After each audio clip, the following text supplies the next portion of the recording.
right. Good morning. Good morning. We're live on social media. We're live in Discord. Let me get my stream all set up. Share my screen so you guys can see that. If you guys can hear me, or if anybody can hear me, please just put a 1 in the chat, just so I know for my own records. Thank you, Cruz. Appreciate that.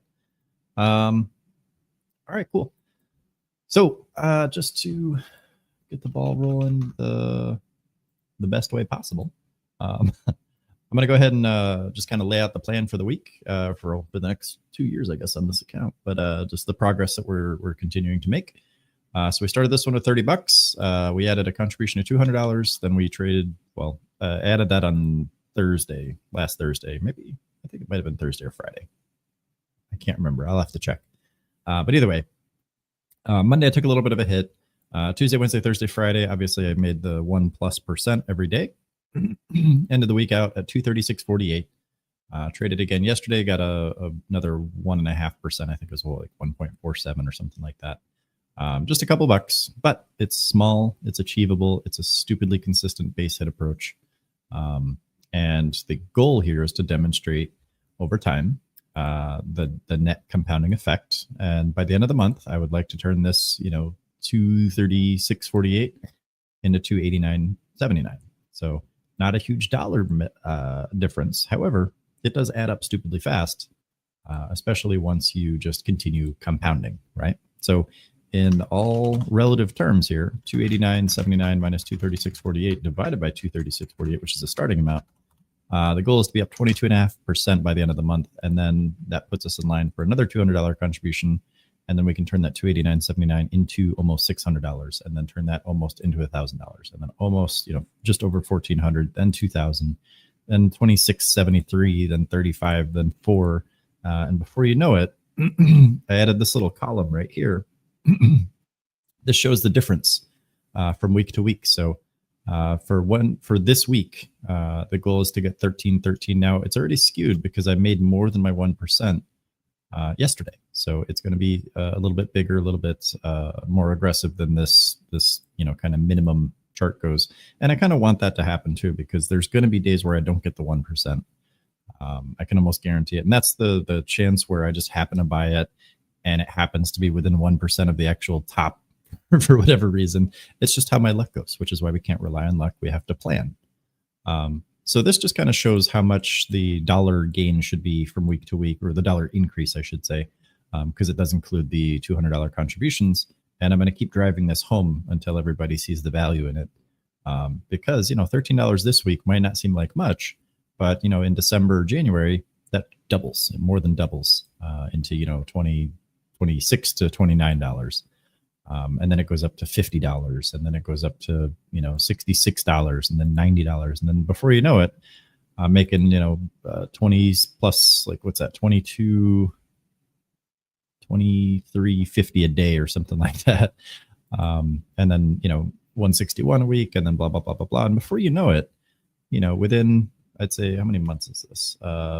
Within a year, basically, I've been making 100 plus a day, just doing 1% per day, and turning this, 30 plus, what are $600 in contributions. So $630, turning that into 11K, and then so on and so forth, going down, down, down, down, down.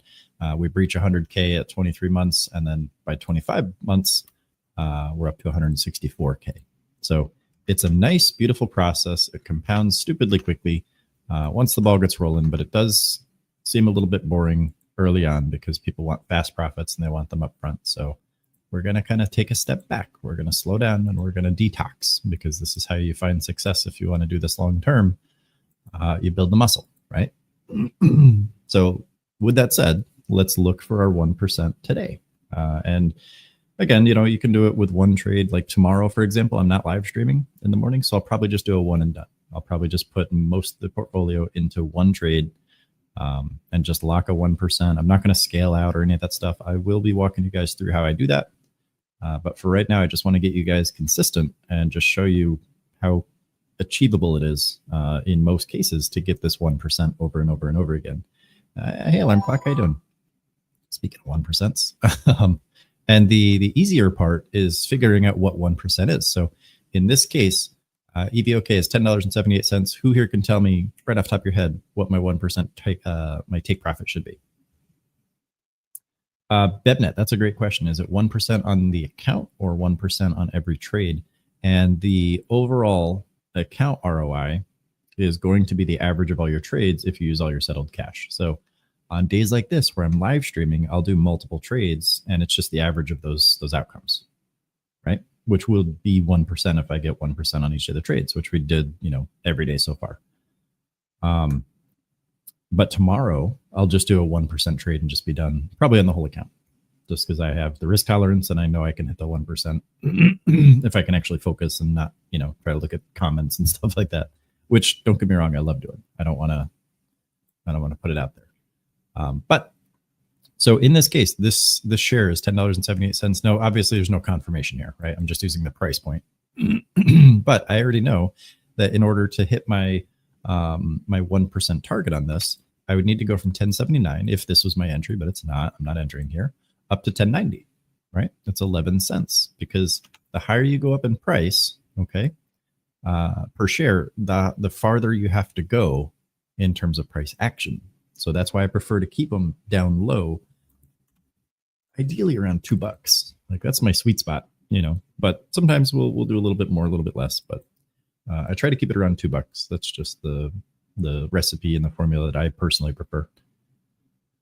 Bebnet, again, with a great question. So if you use half your account at 1% gains, it's only 0.5% ROI. Yes. If you put 50% of your cash in and you achieve a 1% return on 50% of your cash, you're a 0.5% up overall. Absolutely. Minus fees. If you have any fees or commissions, because we have to consider people in Europe as well. But that should be factored into your position sizing and things like that, as well as your take profits. Tammy says, so as you grow it, you will have to use more and more of your portfolio. So you'll be using 100K at some point on day trading. Yes and no. So there's going to be a little bit of a change as the trajectory increases, because we're going to run into liquidity ceilings. Remember, it doesn't matter how good you are at speculation, you're going to hit liquidity ceilings. So in that case, I'll show you guys some different strategies, and we'll reduce the 1% down to like 0.75%, 0.5%, but then we'll offset that with other strategies. So it won't be like, we won't be interrupted as far as I'm concerned. But yes, I will have to use the full, I won't have to use a full 100K to get a 1% return, because if you think about it, what is 1% of 100K? It's $1,000. So if I have $100,000, I'm pretty confident I can make $1,000 a day. I know that because I've done it. So I don't have to risk the whole 100K to get $1,000 return. Yeah, you can always make more trades too if you want to. I just don't want anyone here to feel like they have to make don't turn this into a grind, right? It's not worth it. So with that said, let's go shopping, because we got about a minute and a half till auction cross, which again, I don't see spectacular volume this morning, so I'm probably not going to be jumping into a bunch of stuff, but let me clear up my day trade watch list. Okay. And we just have, it's the same formula day in and day out. And this is where you become a successful trader, is just with the sheer consistency, right? So PTLE, I like the volume. And again, just to highlight, I'm looking for a higher than 1-to-1 volume to market cap ratio. So I have the tops widget right here. I have it on top gainers. I have it set to pre-market.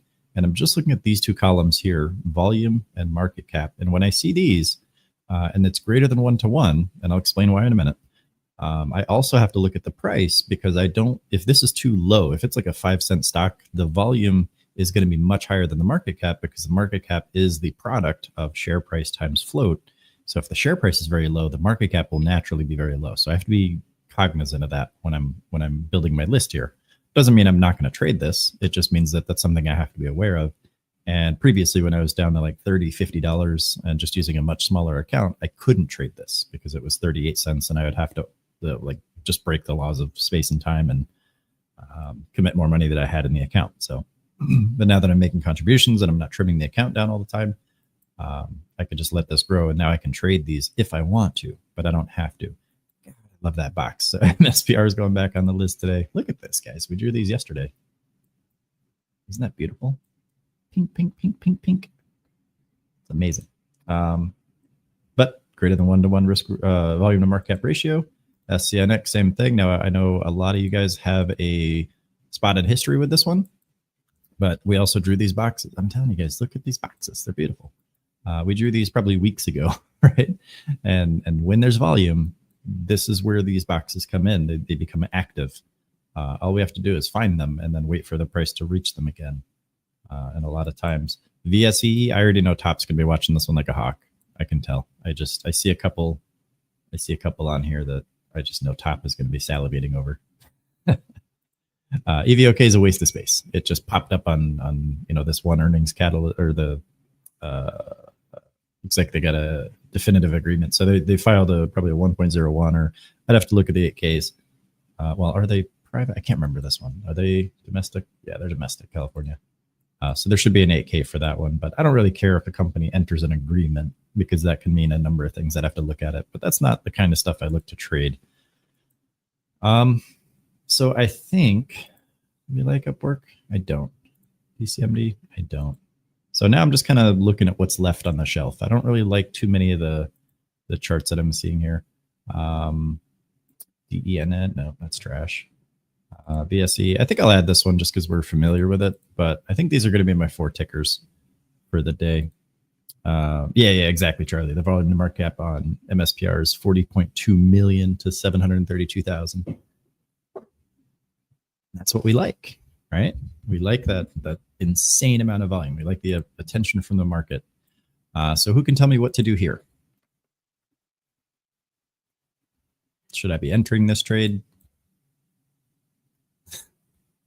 I think not, right? It seems a little silly because I'm going into the highest possible risk area. Doesn't mean it's going to stop and reverse. It just means that there's much bigger downside potential here, because that's where my defined risk is. It's down here. So there's no reason for me to jump into this right now. So I just got to wait, right? Remember, I only care about 3 things happening.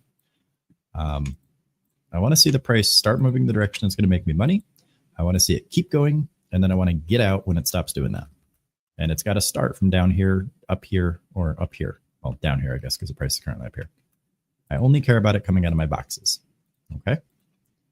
And you guys all know how to draw the boxes. You guys are here every day, or most of you guys are here every day. The lifetimers are definitely here every day because you guys get access to all the streams. But also the premium members are, every day I stream except for Monday afternoon. You guys get that extra stream there in lifetime. Yeah, exactly. Wait for it to come back down the orange box. Charlie says, wait for a break of red and re-eval, or retest orange and bounce. Perfect. So you guys are fully in tune here. Now, are you guys risking anything here? If you're just watching me trade something? No. You're just watching Pookie trade and get his little 1%. And then we're all going to wait till market open before we even watch Pookie push any buttons. Right? Paul C had the box draw on? Hell yeah. You had the red one or the orange one? Or both? This orange one's sweet. And there's a couple different justifications you can use. The most recent one is right here. I don't know if you guys can see that. I'll put it in the chat as well. Let me just grab this real quick. You guys can see this.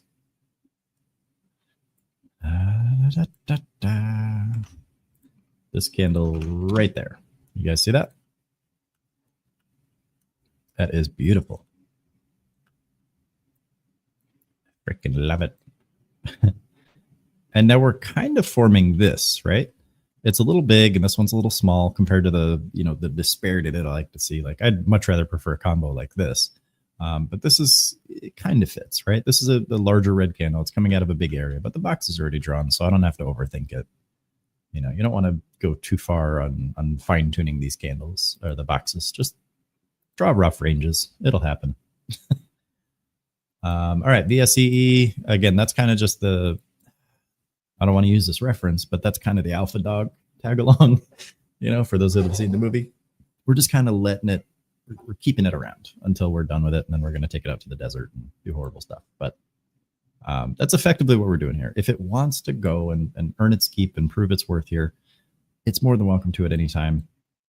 Otherwise, it's to the desert. I don't want to hang out with this one. It's too much risk. So SCNX looks like it's pushing up a little bit. Market opens here in a second. So I got my hotkeys ready. I'm going to go ahead and turn the quantity up. So I think with this one, I'm just going to do another $50 set of trades, and I'm just going to hit Control 9. It's got a 1% take profit. So if I get filled, great. If I don't, also great. I'll just cancel the order and let it go. We did that yesterday. So right now I'm just looking at SCNX, and I'm looking at the order book. I'd like to see a move over 110. Remember, I got an 80K wall right here. I think MSPR, PTLE, and SCNX are kind of going to fight for attention today. MSPR looks like it wants to push. Let me just peek over here at PLTE. Ooh, that's a nice wall at 40. There we go. I'm going to go ahead and get into that one if I can. I watch the wall get chewed down. Now, sometimes we get a little pullback and then it pushes. Let's see if we get that. Otherwise, I'll just cancel the order. But you guys see how close that target is? All right, I'm going to go ahead and cancel that one on PTLE. I didn't get filled. The next rally is going to be up at 43. Let me just draw that. And these walls are going to move around a lot. So sometimes I'm just going to do stuff. Sometimes I won't be able to say it, but you guys will get the idea. So 79 cents here at MSPR. Now that one, I'm going to have to bump up the risk exposure a little bit because I have to trade at least 100 shares, which means that's a $79 commitment if I get an order filled at 79. And this is MSPR. So 79, watching that wall get chewed. Let's see if it actually decays or if it's... So when I see this, there's a 33K wall here. I want to see this wall get smaller, meaning it shrinks in towards the center, the number gets smaller. And I also want to see those same fill sizes and prices get filled here on the time and sales. Not a bunch of white orders coming through. Those are mid and they're usually market orders. So they pulled the wall. So that means we could be looking for a push up over 80. I don't like that. That's not yummy to me. So we're just going to wait. If I got to break over these highs, maybe I'll hop in, but I just don't like this. A little too sketchy. And this, of course, is usually what happens before something rallies, but I don't care, right? I don't have to just jump in because I think it's going to go up. I want to see it actually start to go up first. So I don't trust that one just yet. I do like PTLE. So again, we're going to try to rally for that 43 cents. So I think I can get, oh, let me bring this back. No, you know what? I'm good with 100. I like this one. So I'm going to watch this 41.37 wall, see if that can get chewed down. There we go. Oops. Well, I kind of fat figured the entry, but we'll see if we get a little pullback for a fill. Otherwise, I'm I'm going to miss my second trade opportunity. That's great. Yeah, it's too high up. I'm going to cancel that. So I'll try again at 43. That's okay. You guys see how common these little 1% moves are?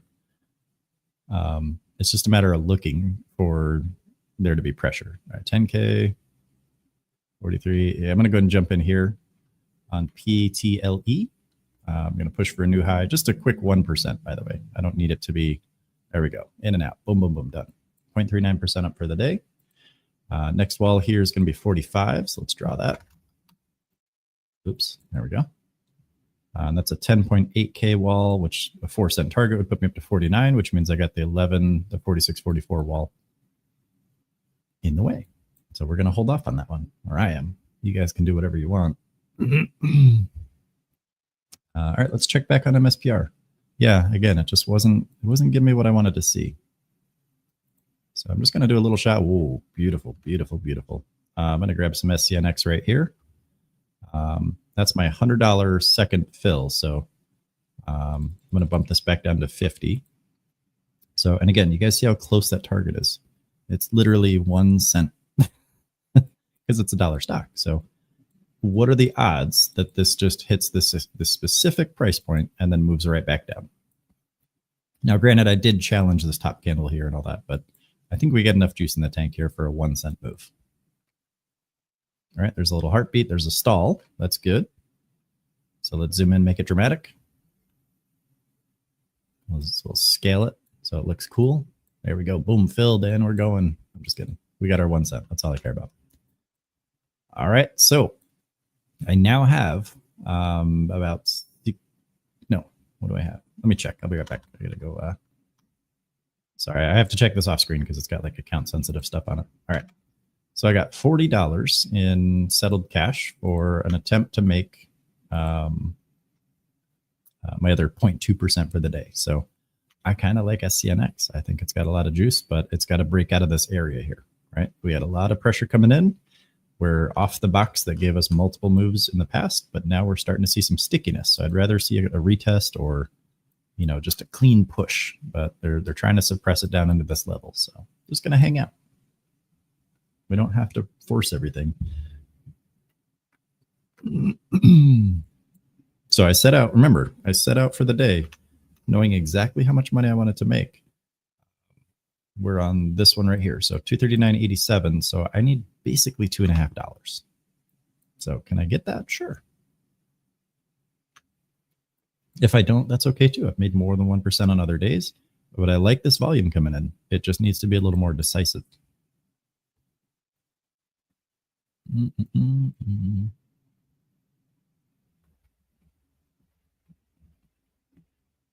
Okay, so we might be getting ready to see our little pop soon. I'm just going to hang out on this one. You can see PTLE is kind of doing a little push-pull situation there. I don't want to fight for that. It didn't clear 45 cents like we planned. MSPR is looking like it's probably got the best potential. Now, I can't trade this one because I don't have $78 in settled cash. I've only got $40 or $41. So that kind of limits my options, which is okay, right? Because I don't have to trade the specific one that I happen to be focused on, right? That's a psychology obstacle. I'm going to trade what I see and what the chart, it's going to tell me what to do. And that's all it's done so far.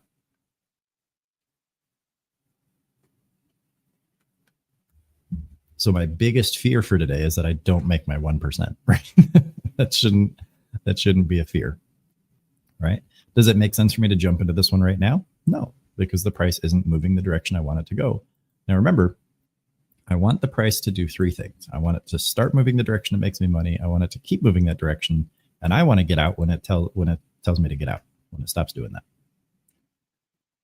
And again, this for now, I'm just showing you guys how to get those quick 1% take profits. I'm not showing you guys how to scale out or any of that stuff. We're not focused on that because I feel like that confuses people. So right now we're just getting these little 1% pops and locking them in. And if you guys don't want to do the scalps, if this is too fast, that is 100% understandable. The same concepts apply to swing trades and other time frames. As well as options. With options, though, you're going to have a little bit more difficulty, especially on a smaller account, because you pay fees when you buy and sell contracts. It's like $1.75 on Webull, $1.50 or something like that. But it's still, you know, if you're taking small profits, it does eat into those percentage-wise, you know, to the point where you're not going to want to take a 3% profit on an options contract if it's, you know, not going to be worth it. Because you also have a lot of downside risk with options because something can just move dramatically and you're toasted, right? All right, we're getting a little heartbeat right here. There's a stall right there. Beautiful. So if we pop over this, I'm in. So let me draw that level. Those who have been on the streams kind of know exactly what I'm looking for right there. And it just happens to be at the $1. So no break over that, no entry.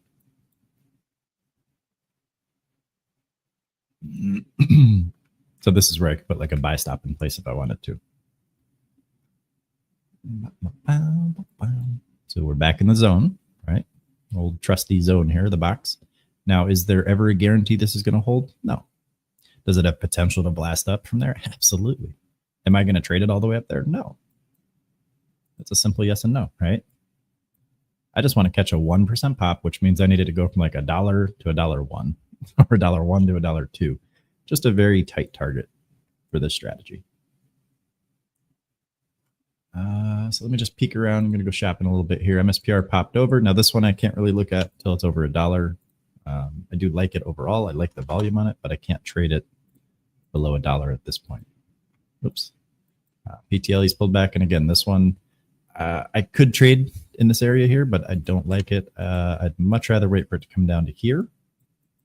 You guys all understand why I drew that range? That's based on this specific candle right here. You guys see that? The size of this candle, the size of that move, the size of this candle, and the location of this candle are the only factors I need to consider. I have another one right here. Okay, but again, I can't. I don't really want to touch this one until it's till it's lower, right? I'd rather trade it down here. So let me just peek back at SCNX. And again, this one, you know, I could put a buy stop in place. MSPR is just, it's got to get over $1. I could add the price column here, I suppose. Maybe that would help. Yeah, let's do that. I'll do that going forward. Actually, I'll do it right now because we got to wait, right? We gotta have a little patience anyway. That's the watch list itself. I just want to add the columns. Last, there we go. And then I'm just going to move this up. I'll put that right in the middle of the percentages so that we can see it. All right. So basically anything over 40 cents here, I can't trade on this account right now because I don't have enough settled cash until they get over $1, right? So that leaves me with the inability to trade all these. I can't trade PTLE because it didn't come down low enough. And when it did, I didn't see a signal for me to get in. So I have to wait for that one. MSPR is 81 cents, so I can't trade that. And SCNX is below $1, so I have to wait till that gets back over $1. Each of those three have plenty of potential, but I have to wait until they're eligible for me to trade. Okay. So now we watch paint dry. All right. I'm gonna write a fiction about your other lives just based on your analogies. You never saw Alpha Dog?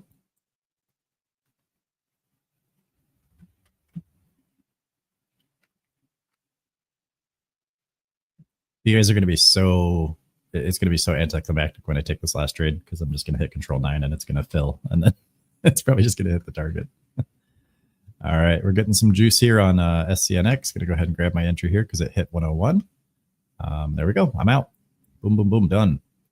So I came a little bit shy of my 1% target for today. And that's just, there's some inefficiencies, right? But that's okay. You know, I'm not going to sweat over 0.04 cents. Let me just check something real quick to see if I have any. Yeah, I got 18 cents settled cash, so I can't use anything. And that's okay, right? We don't have to use every single penny. But just understand that if you just use the brackets, sometimes you're just not going to get 1%. And the reason for that, if I just move some space here, I'm just going to get rid of that line, is that market orders operate differently from limit orders, okay? A limit buy order fills at or better, meaning that it fills at the price or lower than the price, which is what you just saw. I tried to get filled at 101 and I actually got filled at $1. Limit sell orders fill at or better to the upside. So when you place a limit buy order here on the way up, you're usually getting filled right at the ask, which is right at your price that you put in. And then when you hit your sell order, a lot of times if price is moving quickly, you know, you might get filled up here, up here, up here, or up here, depending on the liquidity and kind of how fast things are moving. So on a stock like this, where it has, you know, good, strong volume, a lot of times you're just not going to get, a wider fill. You're probably just going to get filled right at those two specific prices. And then you're going to have a couple cents in fees. It's like a 1 cent fee every time you sell something on Webull. It's very small. It's negligible, but that will lead to some inefficiencies. And it happens. So sometimes you're not going to get your full 1%. Sometimes you'll get more than 1%. And you could probably, you can adjust it to like 1.5 if you want to. I just like for these streams, for the sake of consistency, just putting out that 1%. And then you guys can see, you know, a lot of times we get way more than 1%, but I want you guys to see how stupidly consistent this can be. And that's kind of why I'm just doing it every day, because it's just get in, get out, get in, get out. You do this for 2 days, you will beat most savings accounts in the United States of America for a year. So, does everybody see the value in this? It might seem like it's very small potatoes. I'm only getting $2.30 today. You know, $2 and whatever cents yesterday was $2.47 or something, or $2.90 something, I think. Very small potatoes in terms of dollars, but the percentages are what compounds stupidly well. So today, for example, I'm going to update my spreadsheet. This is probably going to keep going, but I don't know that it shows everything that I've seen before that indicates it should at least pop up to like 110, right? So let me just draw that out, and then we can predict all we want. Yeah, the potential's there. We just have to see if it's actually going to happen. So let me update this. We're on day 2. So instead of 242.27, I landed at 242.18. So I kind of was a little bit less efficient today. 242.18. So that's actually going to slow me down a little bit. No, I'm not telling you the future. I'm saying there's potential for this to very easily pop up to 110. But I'm not, it doesn't matter, right? Like you can guess all you want, but it's just a matter of are you exposed or not if your guess comes true, or how long you're exposed along the way, right? And then more importantly, how much are you exposed when it doesn't come true? Because that's what hurts you, right? That's the one thing that takes people out of the market is it's not being wrong, it's committing to being wrong, right? That's the only thing that's going to mess you up. So while that's cooking, I just want to peek back over here at this one because we're getting a little push off the box here on MSPR. Now this is a proper retest, right? We pushed up through the box, we came back down, we tested the box. Now we're seeing some strength out of there. So we break over this level, we might have a pretty juicy run on our hands. Now, there's obviously no guarantee. We do have the pre-market high right there. I don't like this one right now. I think the volume is kind of falling off a little bit, but it is absolutely worth watching, right? So just for quick pops, just for getting in and out with hotkeys and things like that. You got a bigger wall. You got an 82-cent wall here that it's getting diminished. There's 9,300 orders, and then you've got an 83 wall with 31K. So that one up to 35. That'll 83 to 85 should be a chain fill, and then up to 88 may or may not hit. Right. So we should absolutely pop right over those wicks, and we can watch the behavior of this as it approaches, if it approaches, right? It still needs the volume to get in there. But based on how this order book is structured, if another, algo can trigger these, we should see a chain fill from here up to here, just a clean gap.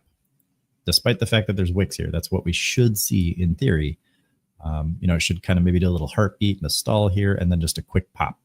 And then after that, who knows, it could sell right off. But that's what the structure is showing me so far. So that's my thesis. Now I have to see if that's actually going to happen when it gets up to 83 cents.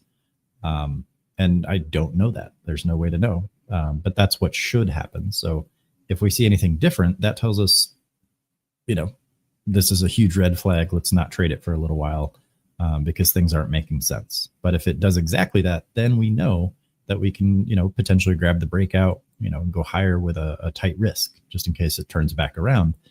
But we have a good sense of what we should see. Does that make sense? Like this just tells us the health of the move heading into these breakouts. Like I know exactly what I should see. And if I see anything different, I'm not going to touch it. There's a little buy up here potential. This is MSPR. I'm done trading for the day. I already made my profits and I'm out. But we can watch. Now, this is not the time to get into this stock, right? Because remember, we have a thesis right here. Now we needed to test it and validate it. It's a 50-50 from anywhere. It can absolutely go up or down from any price point. But let's watch and see if we get that clean pop. Remember, the walls are gone. They're submerged, but they're still, that algo is still holding on to them. There we go. So we're starting to see a little push. Now it's a little stickier than I like. Remember, we were supposed to just see a clean pop. Just one big chain fill, which we got over 83. So it did that part. Now I'm seeing a wick up here to 85, which means we got some outside fills, which is good. It means that the 83 and 85 wall did have fills, but it was weak, right? We saw stickiness, we saw weakness. So we can always look for a reattempt. Now we got a wall at 84 and blah, blah, blah. So that setup is destroyed, which means we don't touch it yet. Does that make sense? I know I'm going a little bit technical here, but the idea here is that we see exactly what we want to see on the order book with these zone recovery algos. And then that translates into the price action because this is just price over time. And then if we see anything other than what we're supposed to see, we know not to touch it. Okay. Top took some ASST. What's that doing today? It's not even on the list, is it? Oh, I got to switch over to 1 day. Doi. See, I forgot this step. I always got to do that too. We might have got some better opportunities today. But that's okay. Yeah, I'll just have to type in ASST. Oh, that's nice top. I like that.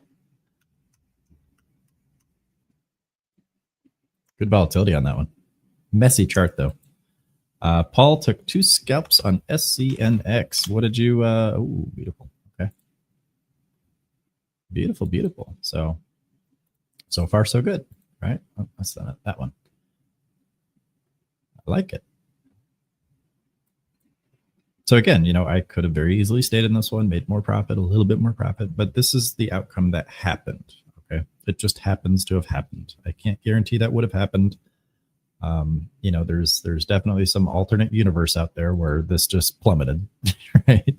And then other Pookie is exactly the same as I am right now. Nice and calm, doesn't matter. We got our profit, we got out, right? You have to align all those multiverse versions of yourself. And you do that with confidence in the moment.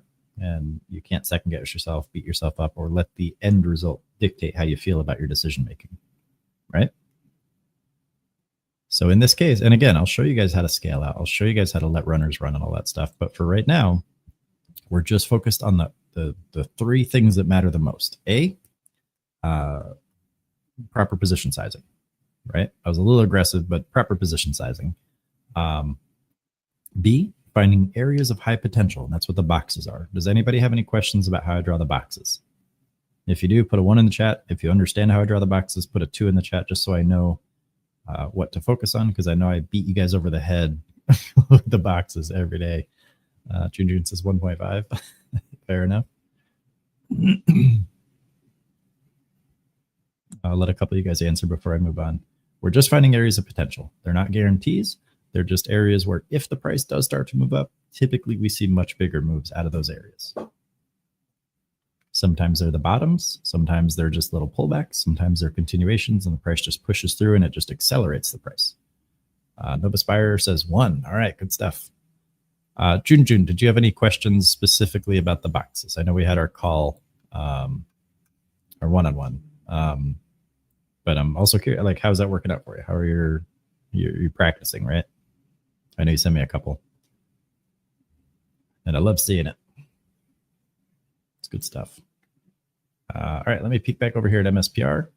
So again, we're just kind of puttering around, right? This isn't clean price action just yet. And you can take an opportunity out of this box every time you want. I really just want to see a clean pop over 85. This is MSPR. Right, so we're going to struggle until we get that. So we got 83K wall, or 83 wall is back. 85 wall is back. You guys see how that works? This is zone recovery algos. They're just sitting on these this ticker specifically, and it's just going between two modes. Basically, it's do we arrange the price and accumulate shares, or do we try to suppress the price and acquire one side more than the rest and then release it if there's sufficient strength in the opposite direction up into a volume threshold test, which is what we're going to see at 83 to 85 if the volume can come back in. How did you get the support box on SCNX? Yeah, that's a great question. Let's look at it. All right. So if I zoom out, okay, these boxes were drawn a while ago. So let me go back to the daily here, and you can kind of see right here. See this big move? I'm willing to wager that that's probably where I drew that box, probably right at the start of that. So if I come down to the 1 hour, I'm just going to look around, and basically I'll just draw it out for you real fast. Well, I'll just draw it out. Let me just kick it up to the weekly so I have plenty of room to draw. I like a blank canvas. I'm fussy about a fussy artist like that. All right. Okay, so while that's doing that, I'm just going to go back here to the 2 minute and we can watch the SCNX, and I'll show you exactly what I'm looking for first, and then we can, oops, stupid. There we go. I'll show you what I'm looking for first, and then I will show you kind of where I find them. So in this case, okay, I want to see a small candle, right? Are you familiar with a fair value gap? Do you know what the concept is?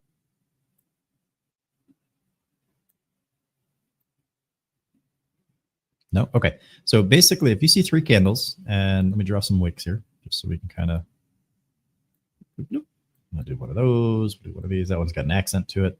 And then we got something like that, right?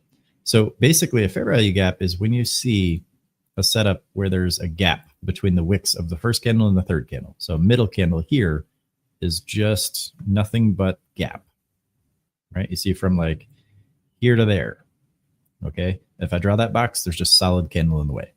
That's a fair value gap, and that's one of the most popular concepts in the market. People horribly misuse these, so please don't subscribe too heavily to them. because they don't typically represent what people think they represent in the market. And there's very specific ways that we can trade these successfully, but it all starts with the understanding of what they actually are. So rather than getting face first into that pitfall where most traders end up, and rather than just trying to buy when something goes into a fair value gap and leaves a fair value gap, we're going to look at the candle that formed it, because that's what I want to happen when I get in, right? I want to see this candle happen to my money, right? I don't want to I don't want to get halfway in on this one and assume it's going to act as support the whole time, right? Because that's very risky.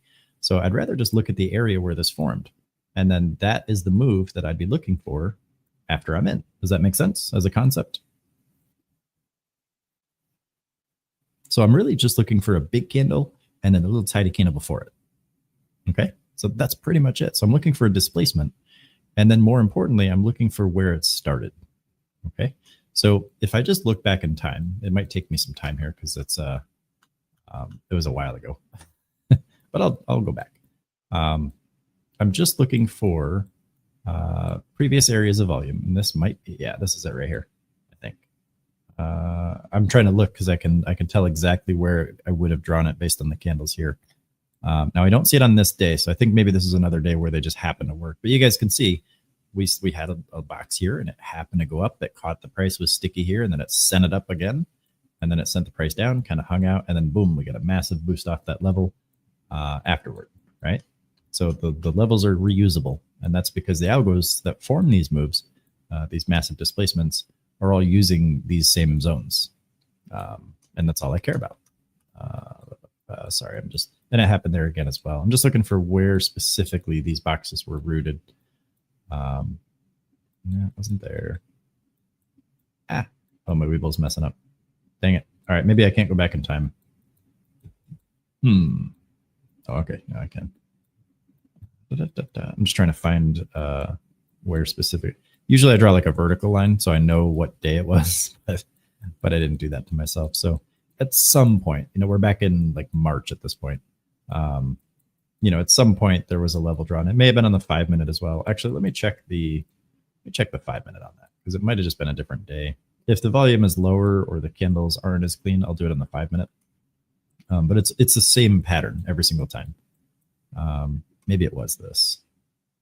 No, because I would have drawn this here. You see this move right here? And that tiny little candle right there? I would have drawn it right there. Now that's if I didn't already have a box in place, which tells me, right, I get to be a little Pookie forensics here.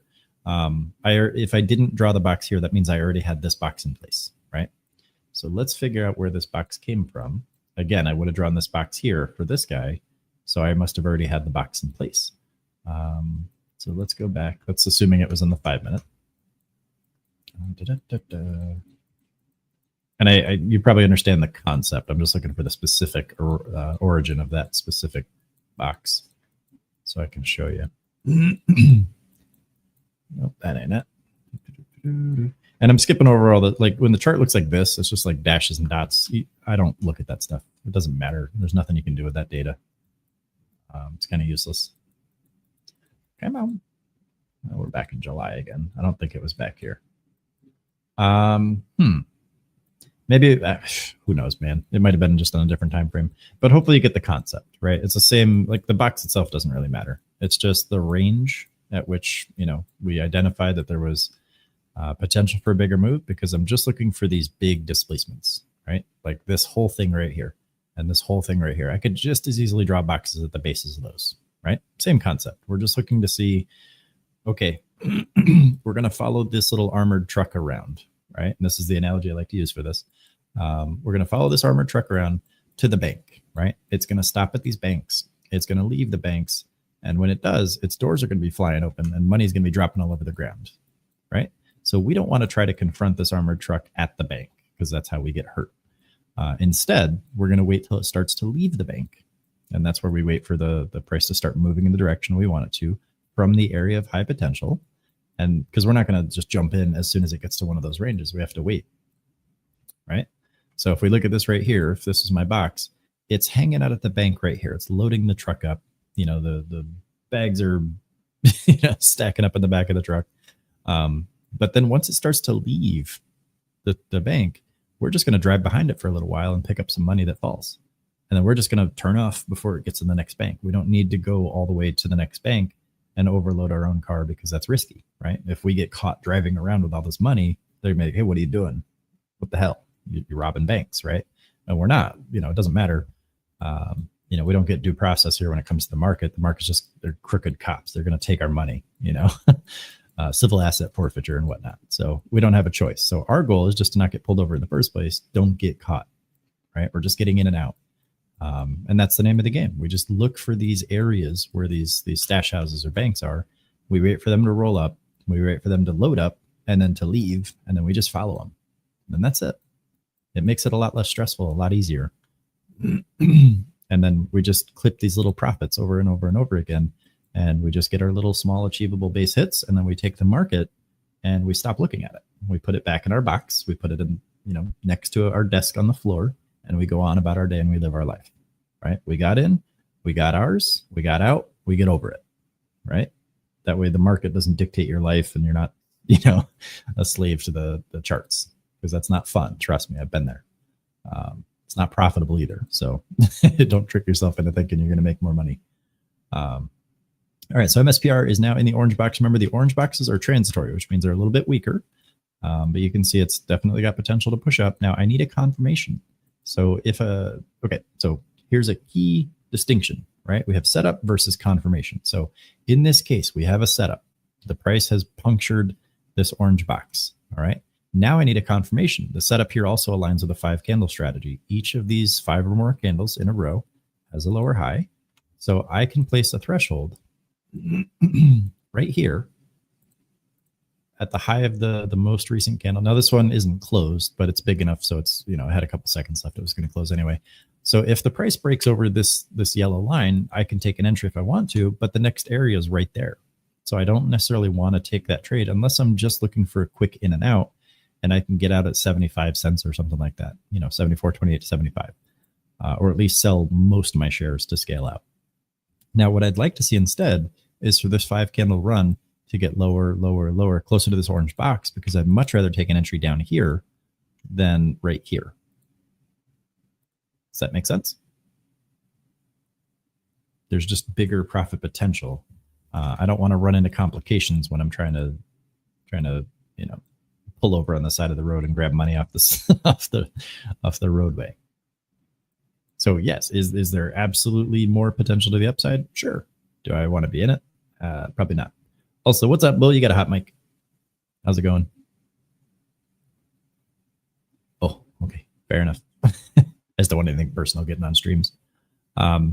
So we found the setup. No, you're good, Bill. It's funny. There's always somebody, right? Most of the time it's us because we stream all the time. We've got 2 setups here. We have a confluence, right? We've got the orange box, which has a history of known violence to the upside specifically. We've got a 5-candle run, 1, 2, 3, 4, 5, 6, 7 candles in a row with lower highs. So we've got a nice potent setup here. So now we just need for this pattern to break. And given the fact that this risk range is bigger, I need to use a smaller position. Now I can't trade this again. I'm done for the day because I used all my settled cash. But this would be the setup that I would want to follow if I was using a trade on this account today, right? So I need to listen to the chart, basically. So the chart wants to push up, and if it pushes over this line, I have an entry opportunity. I've got the 5-candle pattern for confirmation. I've got it pushing out of the orange box. This threshold is now lower, right? I move it to the high of this candle, and then I just keep following the same process. So I know I have another opportunity here on this candle, but I know that I shouldn't be in yet because we're still forming lower highs from candle to candle. So as soon as that breaks, sure, there's another opportunity. June, great question. If you are in this trade, would you have a stop loss with the 1% method? So in this case, since it's high risk, probably, yeah. I'd probably keep it nice and tight, but I wouldn't be in it yet, right? Because in this case, my goal would just be to get in when it's going the direction that makes me money. I don't want it coming back because I've got a very strong, very potent setup out of an area of high potential. I've got a 5-candle bounce. It's everything is soaked in kerosene. It just needs a spark, right? So when I get that, I don't want to keep holding it if it's on fire, I just want to light it and just let it go so it can go burn and do all kinds of crazy stuff. So yeah, I don't want it coming back. So right here, I'd be getting in, and then the low of this candle would probably be my stop loss because I don't want it to reverse and go back down. Does that make sense? So this right here would be like my full stop. Let me just draw a big fat red line there. And remember, if I'm in at 74 cents or 75, I just need that 1%, and that's it. So I get out. And this looks super risky right here. It's 74 down to 72. It's 2 cents risk. So I don't have to worry too much about that. So now we've shifted from consequence to circumstance. So now it's up to the chart to determine where it wants to go. The chart's always going to be right at the end of the day. I'm not. I've placed my best faith guess, but I am only controlling whether or not I'm exposed to risk at this point. It's a very binary process. So I'm either in or out, and I choose for how long in either direction I stay in. So in this case, we would have happened to have gotten in at 74 cents. We've got a nice tight stop at 2 cents, and we've got a ton of upside potential given the strength of this box down here. Whether or not it actually goes up, I don't control. I only control whether or not I get out, right, into the upside or the downside. And if I deviate, so let's say it comes down to like 68 cents and I'm still in, despite having a stop loss here at 72 cents for good reason, then that is where I need to put my focus when it comes to developing my skills, because that means I can't follow my plan. My plan isn't going to help me. It's a psychology thing at that point. Okay, and that's where most traders fail. It's not because they have bad character traits or because they're weak-willed. It's because they have a set of default circuits in their brain that have rewarded them their entire lifetime, and they've built up over generations and generations that just don't interface with the uncertainty of the market. And we have to fix that. But we can't view it as something that's broken, because you're not broken. If you're experiencing those things, that means your brain is working very well. So don't blame yourself at all. Like, you have to shift your definition of success from profits and profitable outcomes to net profitable outcomes that are based on execution and consistency. So if you have your identity attached to the outcome of a trade, you're going to have a hard time. You're going to stress out. And it's easy for me to say, oh, just detach your identity. It's very difficult to actually do that because it takes time. There we go. So we would have just been out. No hesitation. It's the cost of doing business. You're going to take small losses here and there. It is A-okay. And you can just rinse and repeat these if you use responsible position sizes. But what's most important there is how long of a delay you would potentially cause if you deviated, right? If you can manage your risk very well and you can stop out when you intend to stop out, you are probably going to be a successful trader at the end of the day. So now we've got another threshold opportunity up here for another entry opportunity. Now, one of two things is going to happen. We're either going to keep seeing pushes above these levels, and then they're going to keep pulling back, or we're going to break below this orange box and run out of opportunities to trade this orange box, and we'll just fall down to the next area, which is much higher quality, right? So we know that since we're in the orange box, we want to use small positions. We want to be nice and patient with it. We want to stop out immediately. The yellow box down here, we can probably be a little bit more aggressive. We can keep the stops nice and tight, obviously. But we have a smaller risk range, so in a much stronger box. So realistically, we're looking to trade from yellow to yellow, or at least I am. That's how I do it. So this is my preferred range, and I just need small moves along the way. So if this orange box fails, I don't get emotionally distraught because I understand it's a weaker box, right? It's transitory, which means it's temporary. It's not supposed to be there, for generations. It's just there for the price to ideally bounce from, right? And so far it has. It's having a little trouble getting off the ground this time, and that's okay.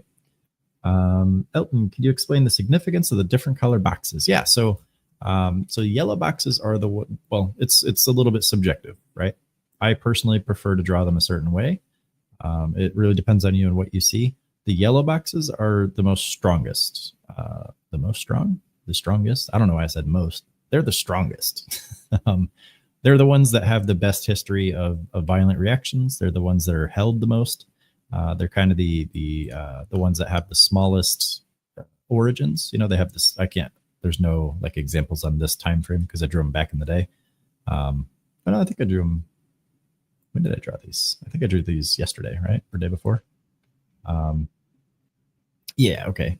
So let's use this as an example, right? I think I drew these earlier in the day yesterday, but or drew them based on things that are earlier.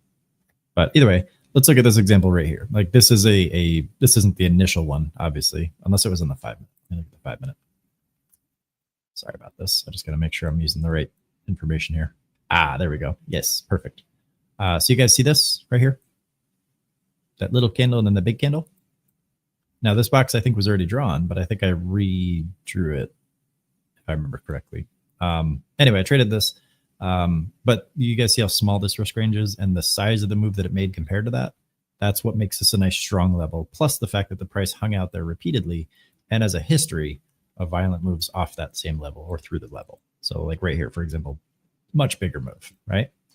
And then for the top yellow box, I think that might have been on a 2 minute time frame or a previous day. I can't remember, but it's the same concept. We see a stupidly small candle forming a stupidly big move. And it just becomes a much stronger level in that case. Now, the orange boxes are a little bit weaker, which means that they tend to be a little bit bidirectional, meaning that sometimes, I don't know if you guys had the Hot Wheels racetracks as a kid, but there were little spinners for a period of time there where they're just little wheels that sit on the side of the track and they spin around really fast. And when the car goes through them, it speeds the car up. I don't remember if it was a Hot Wheels specifically, but those little racetracks. Not the ones with the little metal tracks on the bottom with the little brushes, little DC motor fellas, but they're actual like momentum based race cars.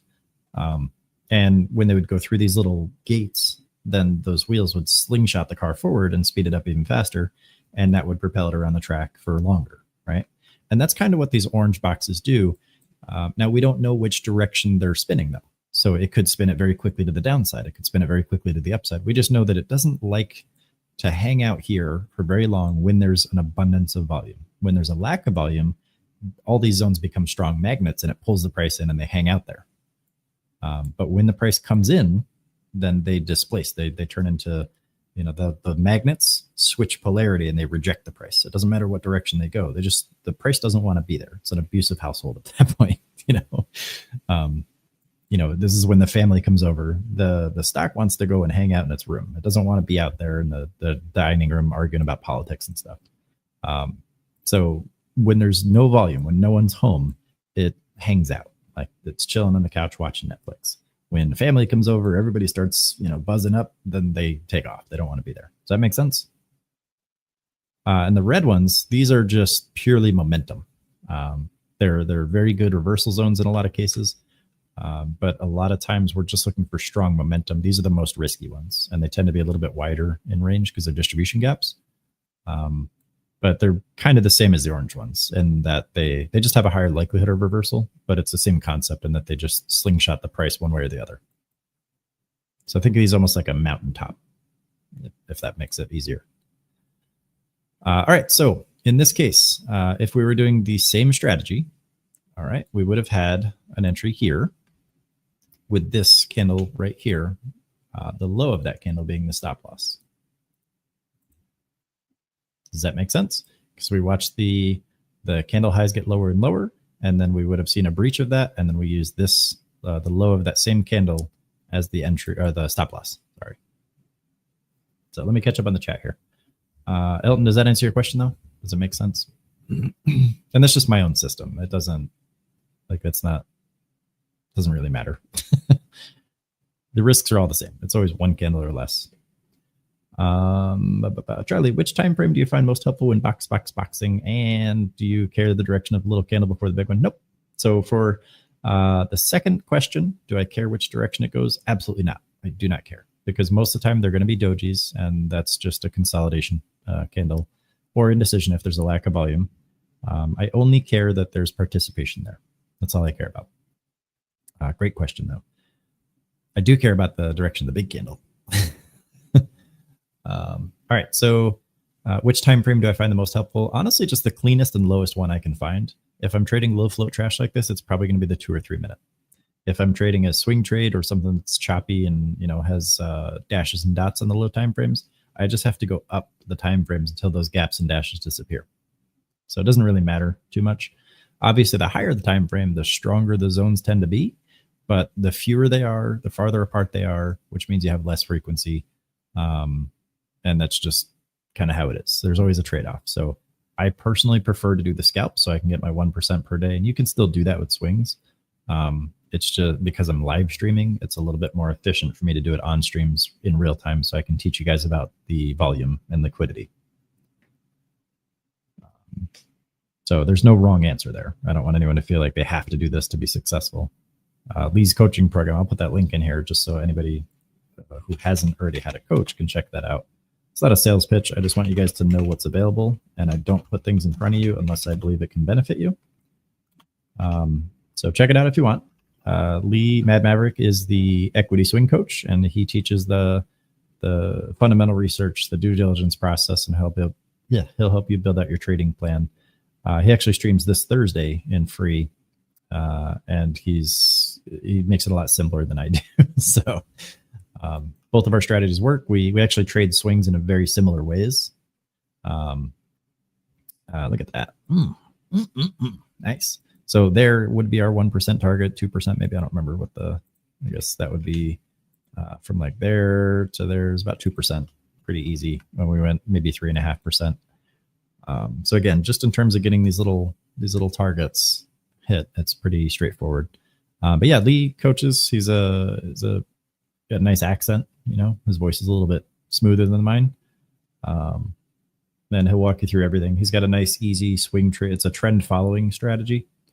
And he's the guy that puts out the morning watch list for these little momentum breakouts. And he also does the Rest to Retire newsletter for people that don't want to day trade at all and don't really want to swing trade, just want to buy stuff and hold it and let it appreciate over time.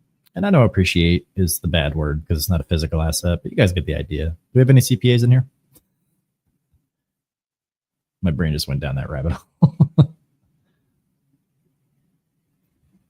So my main focus, my challenge as an educator here is to try to find more effective ways to communicate the ideas in my head. So when I see an opportunity, like I just used an inaccurate word, I used the word appreciate, which specifically only applies to physical assets and things like that. That's an opportunity for me to correct myself so that I can help you guys learn more efficiently. So you guys are still learning the charts. You guys are learning position management, portfolio structuring, and all that good stuff. And I'm here to help you, but I need to do it effectively. So when I see an opportunity to get better at that, whether it comes from me catching myself or from you guys pointing something out, you know, I get excited. So, I'm accidentally hitting buttons here. Too excited. I got to calm down. Yeah, Chag, you know, if I could do better, I would. All right. So at this point, right, you guys can see, you know, yes, we did have a little 2-cent loss there, and that's okay. And then we're up, you know, almost 4 or 5 cents here in pretty short amount of time using the same approach, right? Now, I called out all the rules ahead of time. Did we have a valid entry here off the orange box? Yes or no? The answer is yes, objectively. It's an objective truth that we can verify with outside data. So it's not a personal opinion or bias. It's not, you know, us lying to ourselves when we're back testing. It is, we watched it in real time. We used the rules that we put in place.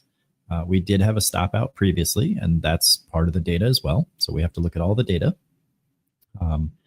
Did we have a valid entry? Yes. Did we have a fixed stop loss in mind? Yes. 69.63. It was an objectively specific price point. There was no guesswork here. We did not breach below that. We did break above it. We had a fixed target in mind ahead of time. And then we have now, if we scale out, we have the ability to use the 5-candle rule and the higher validated lows to secure further profits if we want to. Okay. And this is just, it's the same machine over and over and over again, every trade until it's boring. Does that process make sense? We start the day off. We find the tickers that make the most sense, that have the best volume to market cap ratio without having a super low ticker price, because we don't want that market cap to be skewed. We then draw our boxes on those charts on an appropriate clean time frame. Then we wait for the price to breach those boxes, and then we look for moves out of the boxes in the direction that makes us money. Okay. We then look for, that's the setup, right? Then we look for a specific confirmation. We use a responsible position size, and then we secure an immediate profit. And if we want to scale out, we can. But just securing that immediate profit guarantees us our progress, right? And then if we take a stop out, we don't live in denial, we don't hesitate, we just accept it and move on and find success and confidence in the fact that we've been able to manage our risk very well. Okay. So if I had to put these on, tablets and come off a mountain and throw them at you guys, that's what I would say. Does that whole setup, the whole process make sense? It doesn't matter what structural analysis you do. I don't care. It doesn't really matter. This is just what I prefer because I know it works for me. And it's very easy to replicate, in my opinion. It doesn't matter if you're using Lee's strategy, bull strategies, Nicky's, Porter's, Ducks, whatever you use, or even some that you find on YouTube. Like, just don't fall into the BS traps. Just be careful who you follow on YouTube, because a lot of those guys are just like, they're just gimmicky as hell. But that's why we're here. I'm not telling you what to trade. I'm teaching you how to trade and then openly asking you to scrutinize it. So you're not going to see that on YouTube. But does this make sense? This whole process, this is the goal. And then once you figure this part out and you stop losing a bunch of money, you allow the profits to happen to you, and you've got your psychology locked in, you will run into obstacles just from speculation. The amounts will grow too large. You will have trouble getting filled. You'll have liquidity ceilings, which means that you just can't place enough orders to get your money's worth. And then you're going to have to develop passive income. You need to put the money somewhere, and it has to continue growing if you want to grow long-term wealth. Okay. So this is not the end. This is kind of the yellow belt stuff. White belt is learning how to navigate. Just understand your broker, understand the markets, understand what the exchanges are. Yellow belt is focusing on not bleeding out every day. You got to learn how to block, right? Learn how to block, then punch. Okay. Because someone's always going to punch harder. All right. And then green belt, depending on which practice you subscribe to, that's going to be focused on just locking in profits and scaling, right? You have to scale. And then again, depending on what school you follow there, blue belt typically is going to be the, optimization. That's when you become more and more efficient, and then blah, blah, blah, however many belts you want to include here. Eventually you get up to the black belt. Black belt is not the end. Black belt is you've mastered all the liquidity and you have a process to trim those profits and put them over into passive income.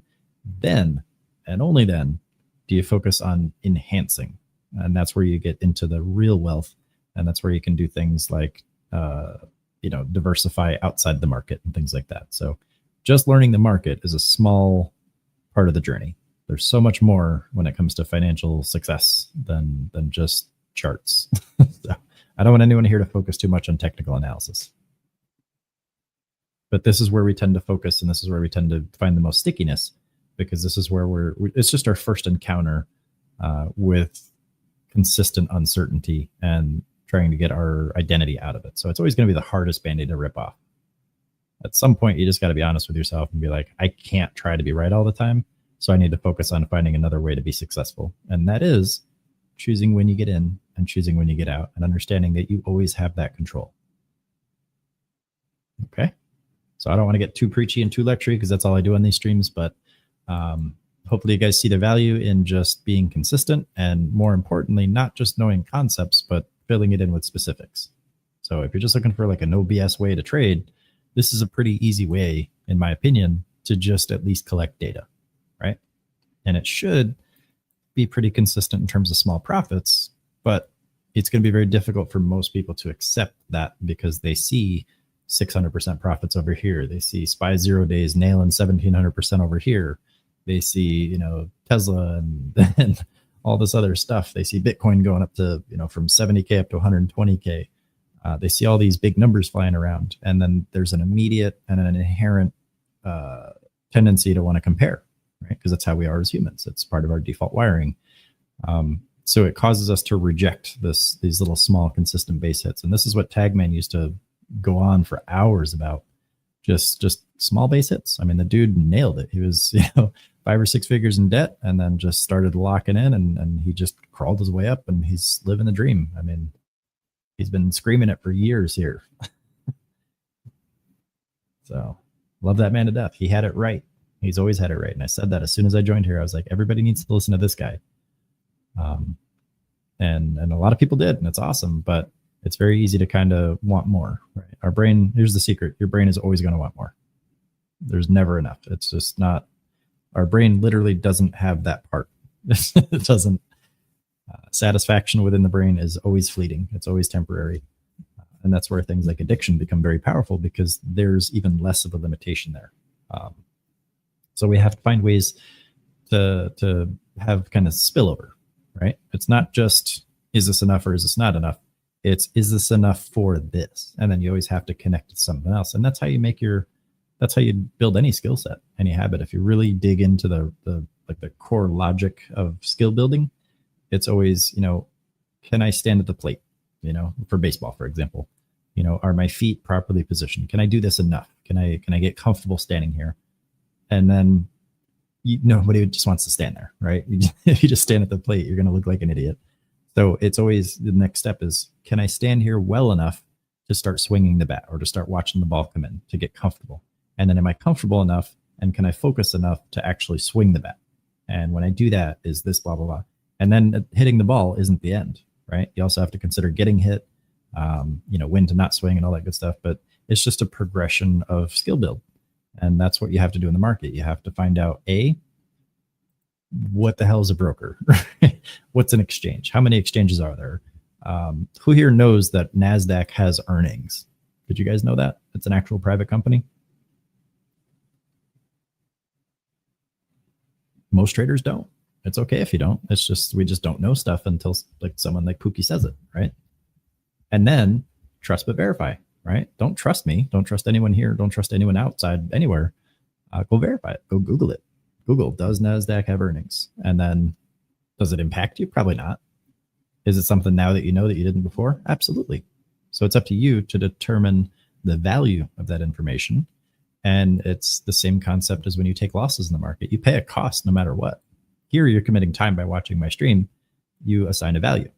It has to be a value assigned by you in your own brain. I can't do that for you. And then outside, when you pay the market, when you're doing your own trades and you take a loss, you determine the value, and you can also control the cost. Exactly. Salt and sugar look the same at a glance. They don't smell the same, and one burns more.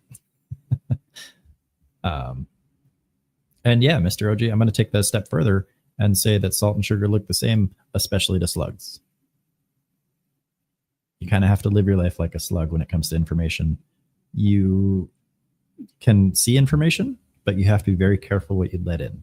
And that's where people tend to just have a rough time on this planet, is when they let the salt in. So that's getting a little too philosophical there, and I'm not going to go super meta, but just understand that when it comes to the market, it is 90% psychology. And who asked up above? The Chag asked, when's Nikki's coaching group? That is going to be 5 o'clock today, 5 o'clock Eastern. So make sure you're there. It's right here in this stream, this channel, sorry. Be here at 5 o'clock Eastern. Nikki, you're still doing that at 5 today, right? You almost always do. So, well, I think you always do, right? I don't think you, yeah, the book club. And what book are you guys going over today? If you are allowed to say. I don't know if you guys are like, I know sometimes you're like, you try to announce the book on the stream. So if that's one of those weeks, don't worry about it. It ain't 50 Shades of Grey. I'll tell you that. Oh, okay. Yeah. Who Moved My Cheese by Dr. Spencer Johnson. Good stuff. Never read it. I don't read books personally. But with that said, I am the exception to the rule. Don't think that you're just going to figure this stuff out the hard way. I've been doing this for 15 years, guys. It sucks. Plus, I've got a whole lifetime before that and throughout that to work on the psychology stuff. So I'm the result of a traumatized childhood and a whole bunch of other unique circumstances. It's like Slumdog Millionaire, kind of. But just understand that there is a reason for me telling you the things that I tell you when it comes to the market specifically. What does that say? An amazing way to deal with change when you're working in your life. Perfect. I love it. So resiliency and blameless neuroplasticity, correct? I'm assuming that's what that book's about. Who here knows what neuroplasticity is? aside from the doctor, because he's a doctor. If he's in here, I don't see him in here. Okay. And I've used that word a couple times. Everyone's Googling it. I love it. I love it.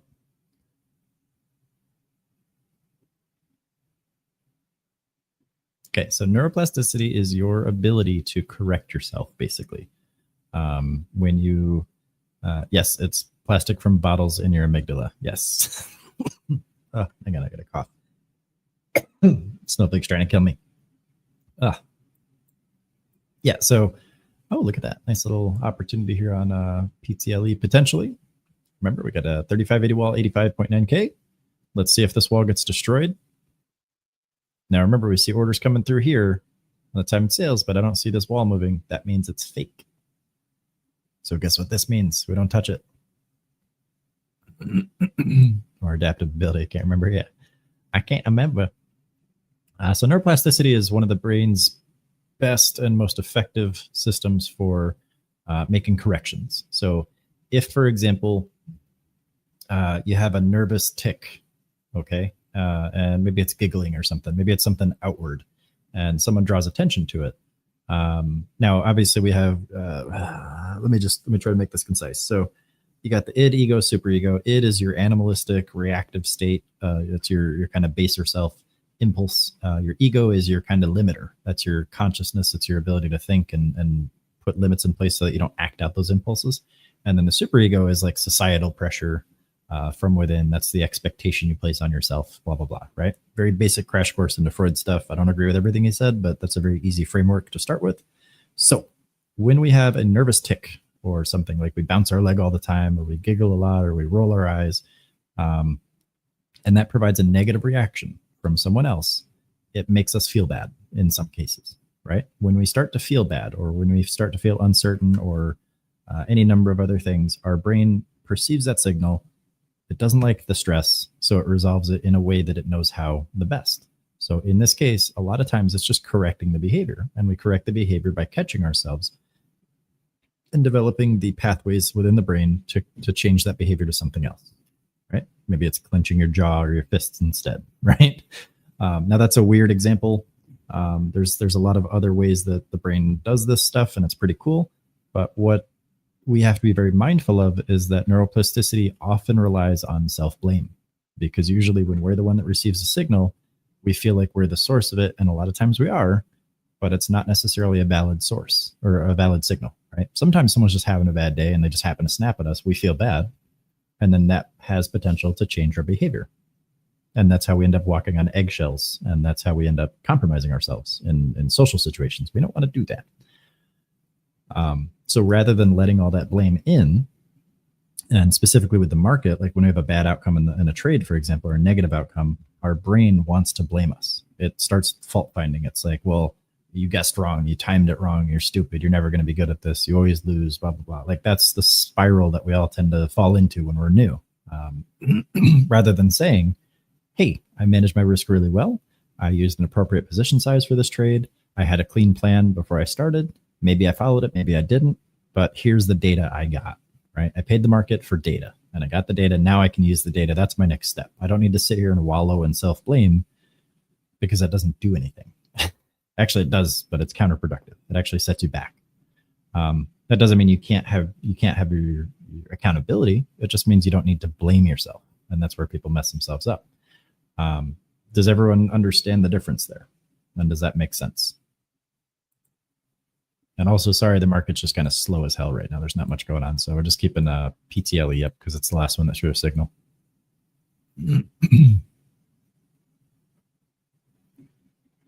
Flip-flop 1364. Is this all talking and no trading? How many trades have you taken this morning? I'm already done, buddy. I got my trades. I'm done. I took 3 trades. But welcome. No, so right now we're not trading anything because there's nothing moving. We're kind of sitting on our hands right now until the volume comes back in. Unless you want to look at that. So typically after the first half hour, the market slows down and there's not really much to do. And that's not the time to start jumping into momentum trades. So Sorry, but it's a lot of talking now, unfortunately, because this is where we need to spend most of our time. It's 90% psychology. If you're looking at copy trade, we do have signals, we have alerts and all that good stuff, but I personally don't encourage copy trading because it's kind of a waste of time and money, in my opinion. Like, even if you copy perfectly, you're still not guaranteed success. Can I review my trades? Absolutely. I like that question. Hell yeah. We're going to be best friends. So how about I just start from the top? I'll give you a crash course. Let me start with Miro real quick. I'll walk you through exactly what I do every single day. The foundation's free. I'm not here to sell anything. I'm just teaching you guys how to do stuff. I'll give you a top-down crash course. You're going to hurt your brain. So it's recorded. We're currently starting this at 10:35, but I promise I'll go through it as efficiently as I can. All right. First and always foremost, financial security outside the market. Make sure you are not going into debt. And if you are, make sure it's healthy debt. Just get full visibility of a budget, build your credit score, do all the stuff that nobody really wants to do, but make sure you're financially secure to the best of your ability. And this is not financial advice. This is just my process that I try to help people build for themselves. And I can walk through specifics of that if you want to, but not on this stream because I want to get through this pretty quickly. Once you're there, you should be in a position where you can make relatively consistent contributions. And that alone, just that provides one form of income into your portfolio so that if you don't lose more than you put in, your portfolio should grow naturally. It's just a glorified savings account at that point. Does that make sense so far? And then we'll get into the analysis and the position management. So of the consistent contributions, I personally prefer to put 70% into investments, 30% into speculation. And speculation is just looking at charts, placing levels, placing buys, placing sells, short-term stuff, swing trades, day trades, even leaps, spreads, all the fun stuff that we like to do with charts. Investments are completely different. You're just basing your exposure on the quality of a company, their ability to earn money, and then share it to the market. There's specific metrics we like to look for. And I almost always want to see some sort of passive income on those, which is where I'd like dividends. It's just, I get paid to hold stuff. It's like an allowance. I love it. And it compounds over time. And there are more efficient ways to do that. But the goal is just to reinvest those dividends over and over and over again so that it compounds and grows the portfolio value. So now you have two forms of income pouring into this portfolio. You've got your consistent contributions and you've got dividends from the passive income side. Okay. So it builds, builds, builds. And then you've got the speculation part. Even if you mess this up spectacularly, since it's limited to 30% of your portfolio, the portfolio should continue to grow. Does that make sense? In this case, you're forcing yourself to lose less than you put in because you're only exposing smaller pieces of what you put in to the actual trades. Okay. That's a portfolio structure, basically. Then within that, we want to come up with a finite number of trades per day. And then we want to do a position sizing rule for each of our trades. Right? So if something's high risk, we tend to use small positions. You can use a 1% rule, which determines what your position size should be based on the risk. So there's a couple different ways we can approach exposure. But either way, that should give you a finite number of outcomes with a disproportionate profit to loss ratio. And then the profits get reinvested and the losses count towards deductions for taxes. Okay. So it's not goodbye, it's see you later. They offset your capital gains, reduce your tax burden in a lot of cases. And then you pay less in taxes, which increases your refund amount by proxy with credits and stuff to offset. And then that's another contribution that you get to make once a year or quarterly if you overpay. That goes right back in your portfolio and it speeds the process up even more. Okay, so that's just kind of the quick and dirty of Pookie's engine. So now we look at the charts, right? So we go here to our top gainers lists and we set it to pre-market and we say, okay, what objectively can I use to look for high quality setups? And there's only two columns here that I really care about first, and then a third I'll get to. So first I want to see the volume higher than the market cap. Okay, the market cap is the product, so we multiply the free float times the share price, and that's how you get a market cap. So if a market price is $1 and there's 10 million float, the market cap will be 10 million for that stock. Okay, 10 million is very low, by the way. So if the volume is greater than the market cap, that's a greater than 1-to-1 volume to market cap ratio, then I look at the free float, or I'm sorry, the price, and then that tells me whether or not it's a skewed market cap, right? Because if the market cap is only 10 cents, if the share price is only 10 cents, the market cap is going to be very low. So I like to see this at least above $1 in most cases, above 50 cents at the minimum. maybe 40 cents if I really like the setup, but I'd like to see it high enough that it matters, right? But not too high, because I don't want the share price to be super high and then, only get like one trade on one share per day for 0.2% or something. So there's a ratio, there's a balance there. Once I do that, I just add them to a watch list. And then this morning we ended up with these four. VSE didn't quite satisfy the criteria, but it's one that we've traded a lot, so we're just familiar to it. It never gave us an entry, so there's nothing to do there. Okay, so we can kind of ignore that one. PTLE. Sorry. So before I get into the actual tickers here, the next thing that I like to do is just go to each of the charts. Okay, and I say, okay, is the 2-minute chart clean enough? Or do I see a bunch of gaps and dashes? So if I come to this one, for example, this looks like garbage. I can't trade this. There's no useful data here, right? So I can't make clean objective decisions based on that. So I have to go up in time frame until I get a nice clean chart. So let's look at PTL. You see the difference in this chart? It's nice and clean. I don't see gaps between the candles. I don't see a bunch, excessive wicks. I don't see dashes. So this is a nice clean chart, and I like this one. So what I do then is I say, okay, well, I'm looking for a specific pattern, and it's this. Okay, I already went through this. So I see, are you familiar with fair value gaps? Flip-flop? If you are, just slap a 1 in the chat, 2 if you're not. And I'll just kind of briefly explain what they are. So fair value gaps are one of the most misunderstood things in the market. And Reckless is 7, hell yeah, love it. And this is the kind of stuff that confuses people and sets them down the wrong path. So we're going to correct that right now. So rather than waiting for the price to go up and then form a fair value gap, then come back to the fair value gap and then push back out of the fair value gap, which is where most traders would take their entry, that's going to get you hurt a lot of times because people misuse fair value gaps, okay? And that's going to piss off a lot of YouTubers when saying it. I don't care. They can come have the conversation with me and I'll explain how what I do works a little bit better and why they're kind of setting people off, right? And just the data proves it, right? I would love to see somebody just purely trading fair value gaps. I would love to see their P&L. But so far, I'm the only one that I've seen among a handful that actually share their proof of concept. So with that said, rather than looking at the fair value gap itself, I'm going to look down here at the candle that formed it because this is where it actually came from. And I want this to happen to my money when I'm in. I don't want, a portion of that fair value gap to happen. I want the whole thing to happen, right? So it makes more sense to look at where it came from. And I kind of use an armored car bank analogy for this. And I say, okay, we identify where the banks are, all right? And that's going to be these little candles, these little storehouses, okay? So in order to do that, I just look for displacement. So first I just kind of zoom out and I say, all right, now we don't have access to anything in the market at this point. This is all we see pre-market. So I look for these big jumps in price. Okay, so I got one kind of right here. It jumped up. I kind of got one right here. The price jumped up. I've got one right here. The price jumped up. Okay, so I actually didn't plot this one. I probably should have, but that's okay. Doesn't matter. You can see how well respected it is, and then it pushed back up. So the concept holds true most of the time, in my opinion. But I really like this one, so I kind of drew it, right? And this matches exactly what I scribbled all over. Sorry, I gotta clean that up. This matches this exact setup, right? I'm just looking for a little candle that leads to a big candle. So I drew the box, and then we drew another one up here after this guy right here kind of formed this little push to the downside, and we got this little guy right here. Okay, these aren't ones that I added after the fact. These are what I used to base the trades on. So I called them out ahead of time. And then the market opened, and I just caught a quick pop out of here, just locking in a quick 1%. I have a hotkey set up for that, just to get in and out, right? The goal isn't to catch the whole move. It's just to catch a small piece. I'm kind of introducing consistent take profits on this stream.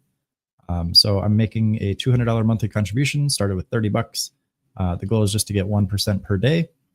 Most days I get like 1.5 to 2%. But the goal is just to use these hotkeys, just to automate it, just so it's just quick in and out.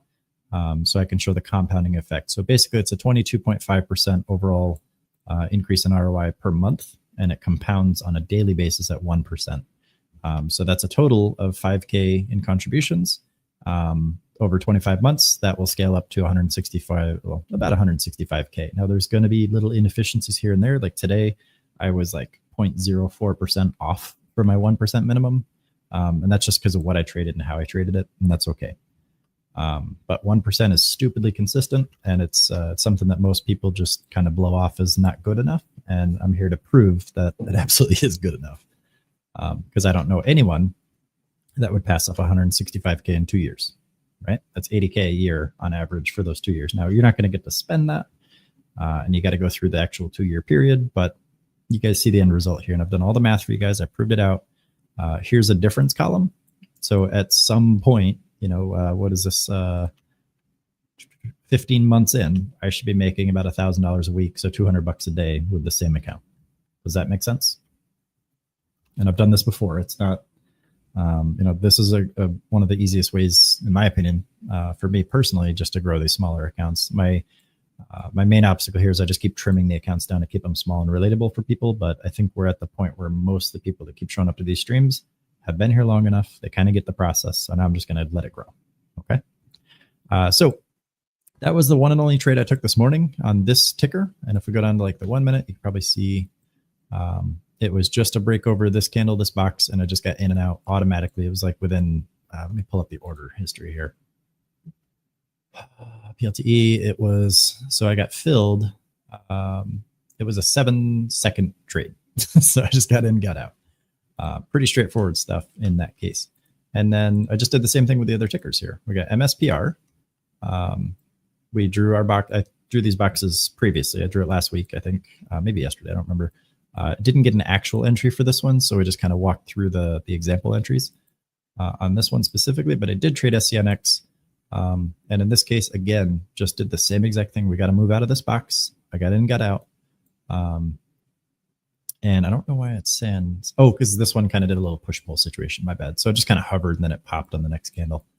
So when I got this one, it was just an overlap from the minute to minute there. It was I got in at 9:33.52 and I got out at 9:34.33. So it was just like a 41-second trade.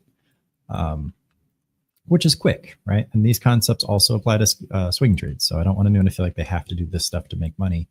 And then I got another cleaner bounce off the same level, right? So it's just catching these little 1% moves off these boxes. And then in time, I'm going to teach you guys how to scale out using the same hotkeys.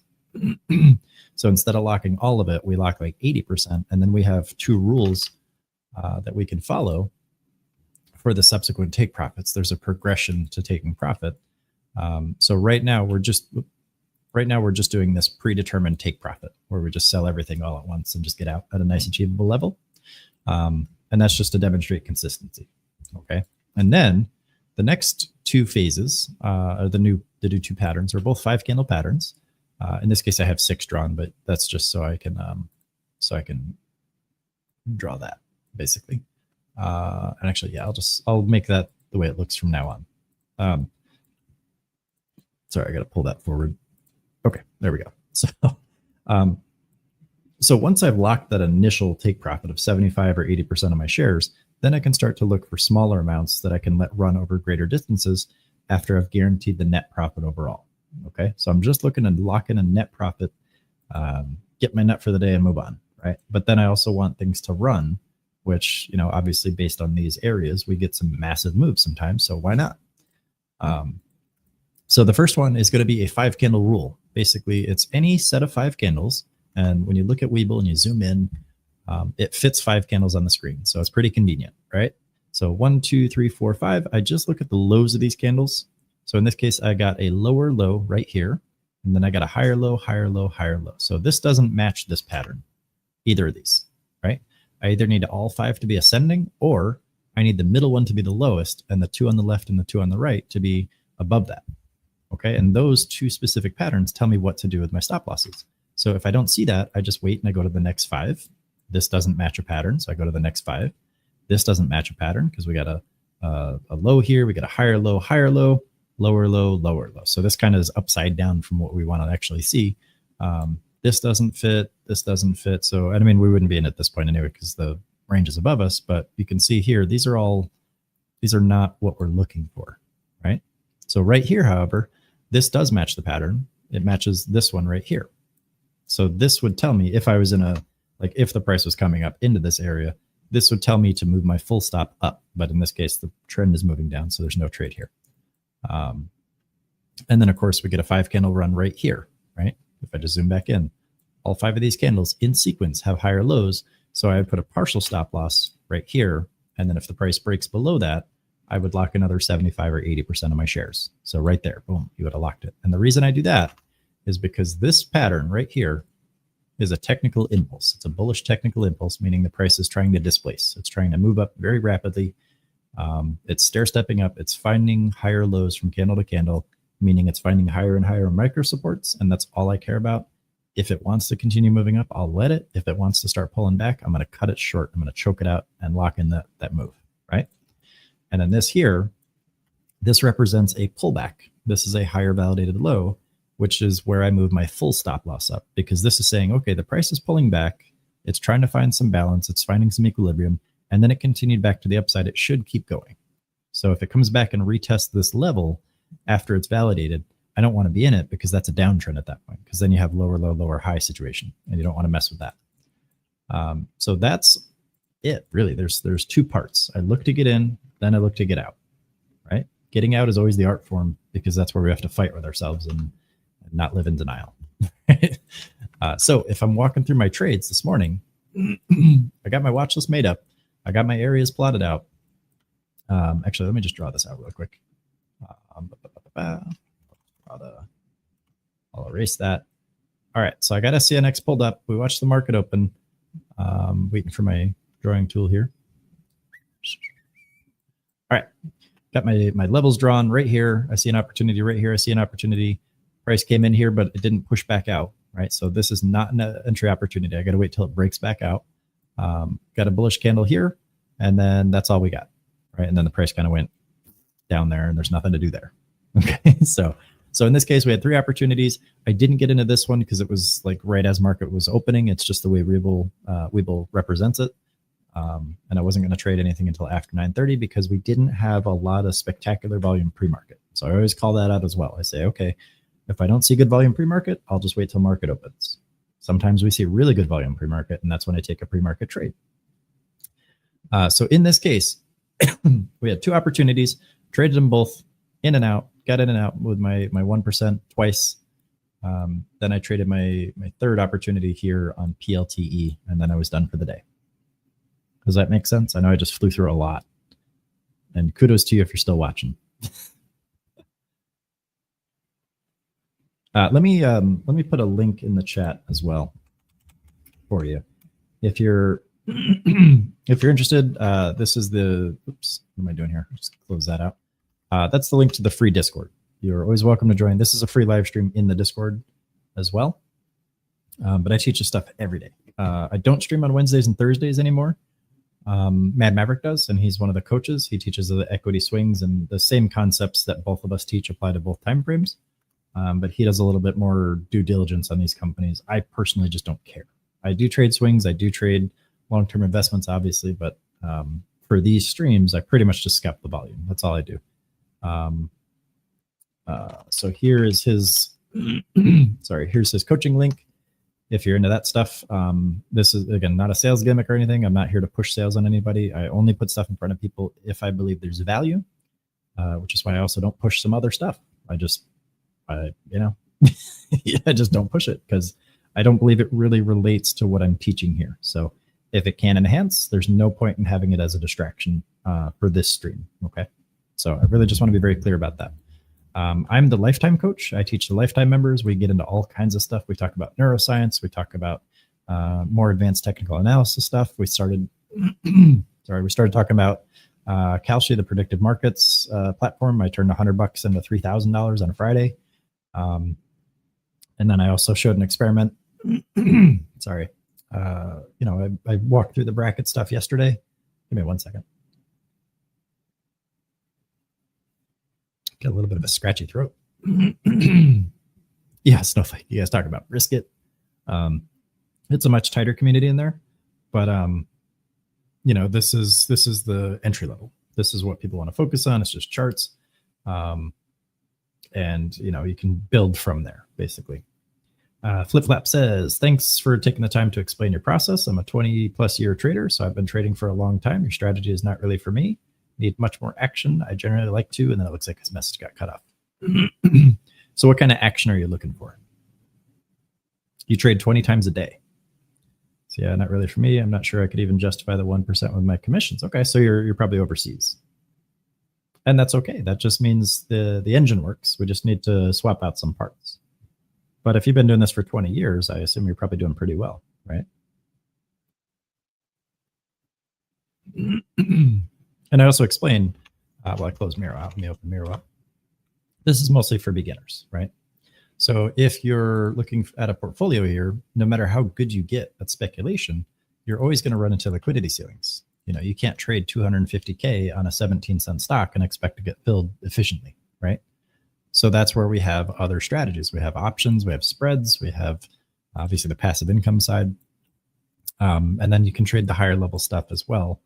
But yeah, if you have commissions, you're going to want to adjust, right? Because if your commissions don't fall within that 1% plus whatever, you're going to have a much harder time. And again, this is just an entry strategy. It's just to help us get in. And if you look at MSPR yesterday, for example, you know, this range here is much greater than 1%. You know, we trade yellow to yellow a lot of times.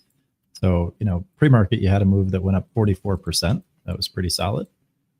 Yesterday, we had two trades that went up pretty high. You know, the first one went up to 38%. Second one went all the way up to 75%. So, well, 80%, I guess.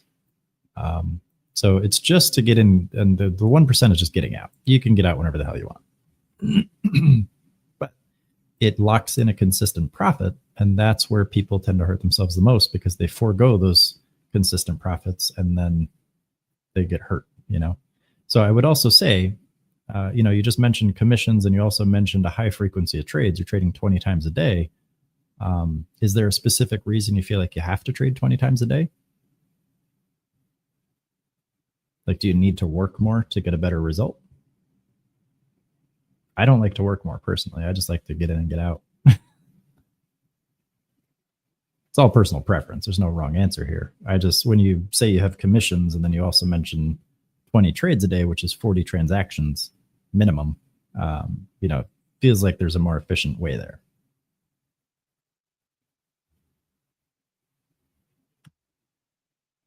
That's why I do it. I'm addicted. Oh no.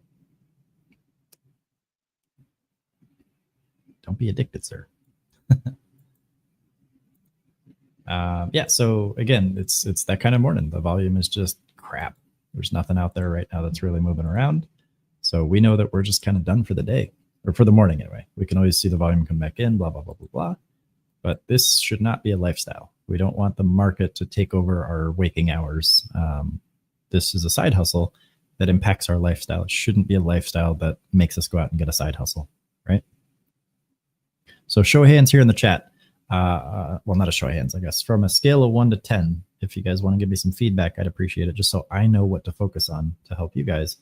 And remember, the first couple of weeks or so, I'm just going to be locking in these 1% using the hotkey just to show proof of concept, and then we'll build in the scaling out, all that good stuff. So 1 to 10, if you feel this type of content, this stream helps, put a 10 in the chat. 1 if you think it's absolute trash and there's just nothing to nothing to like, you're already beyond it. And that's okay. If there's 1s, I get it. If there's 5s, I get it. There's no wrong answer here. I'm just looking for some honest feedback so I know what you guys need to see and hear so that you guys can improve your trading, because I don't want to see anybody here continually show up to my streams and then continually not find success in the market. Snowflakes is 69. Hell yeah.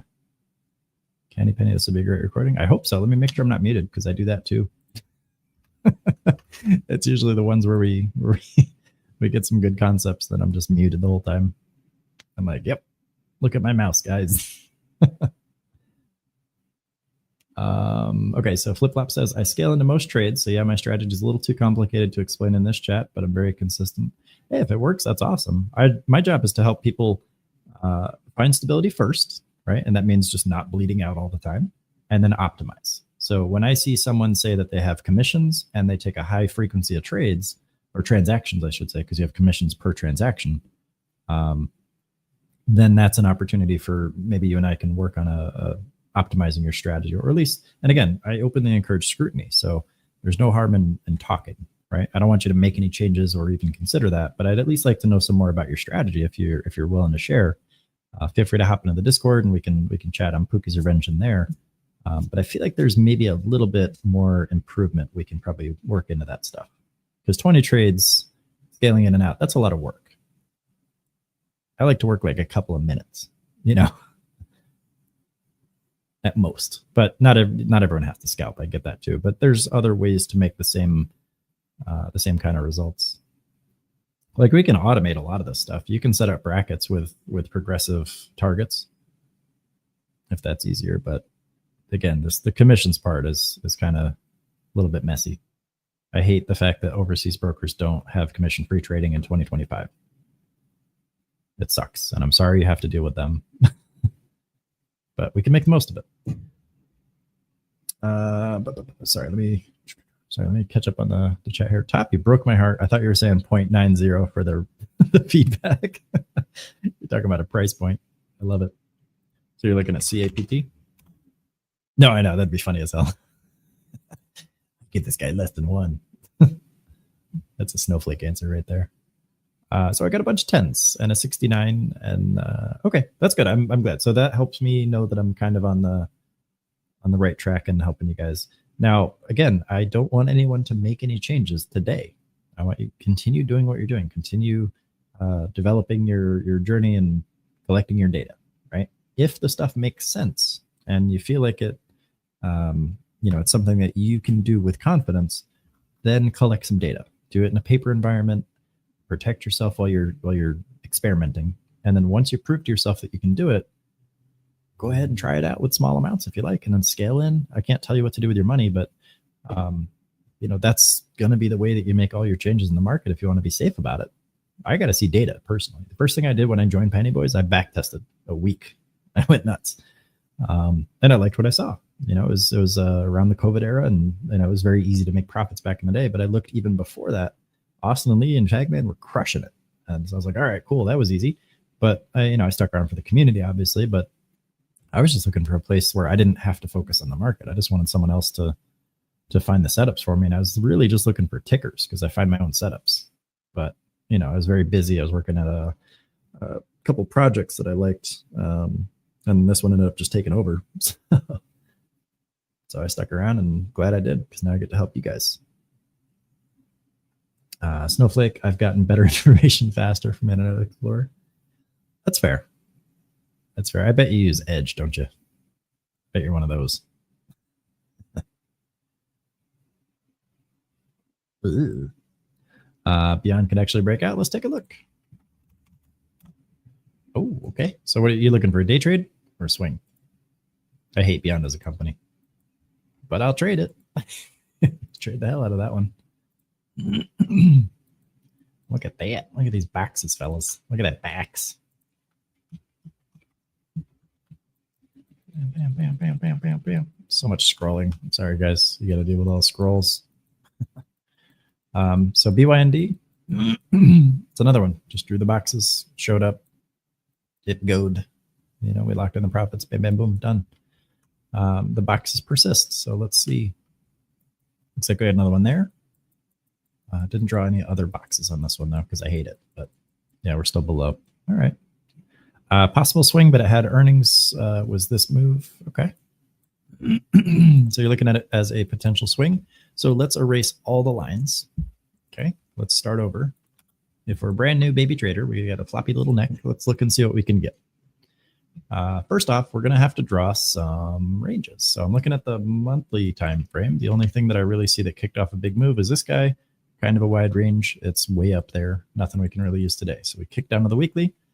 Yeah, I kind of see this, but don't really like it, right? There's no other data down here. So we can try it out. And I like this, but it's too big of a range. So let's see if we can find something better. That too. Also, these little inverted hammer dojis here. These are great, but they're too big. I want small. So we'll have to go down to the daily.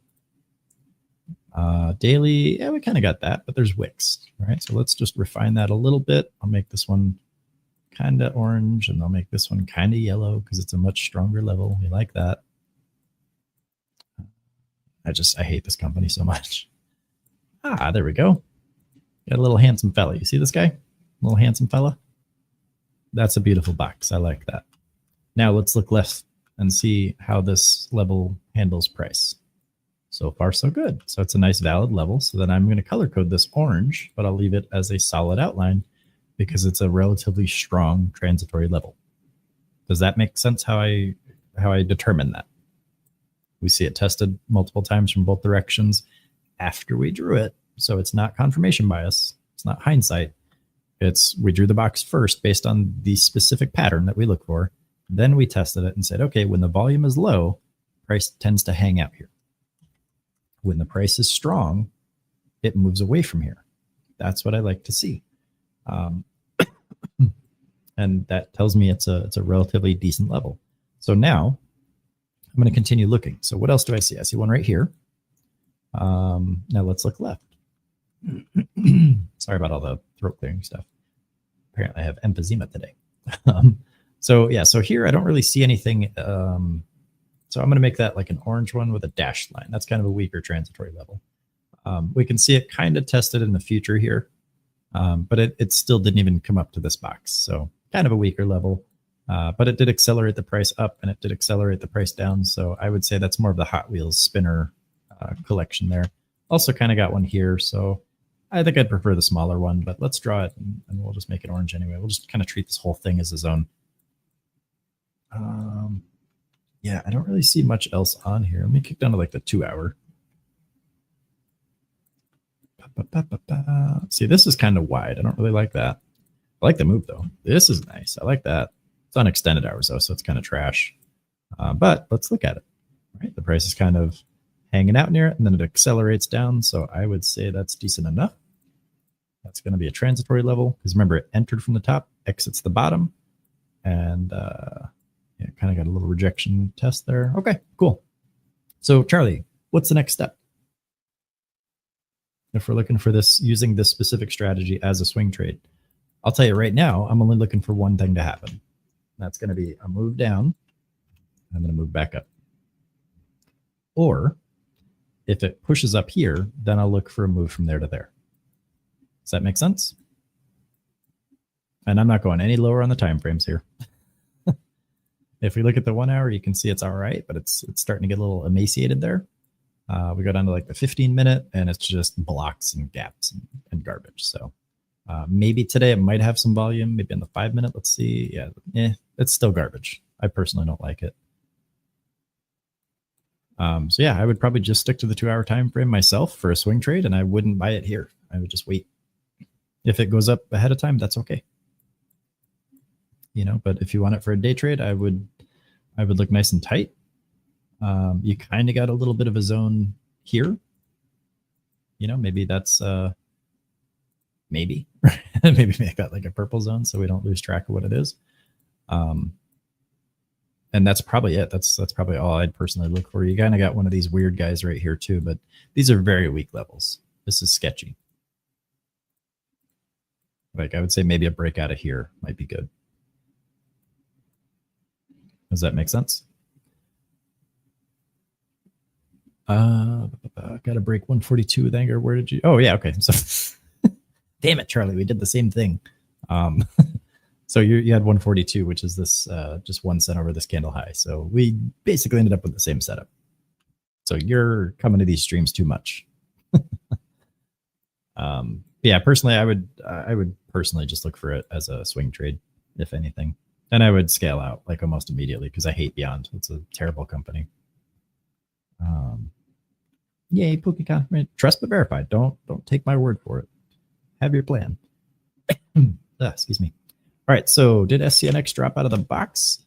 Yeah, it did. That one fell out. And that's okay, right? Because we form another one down here. Bloop.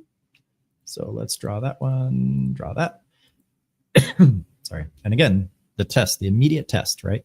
I see a small candle, I see a big candle. The immediate test here is while the volume was small, while the volume was low, the price clung to this range.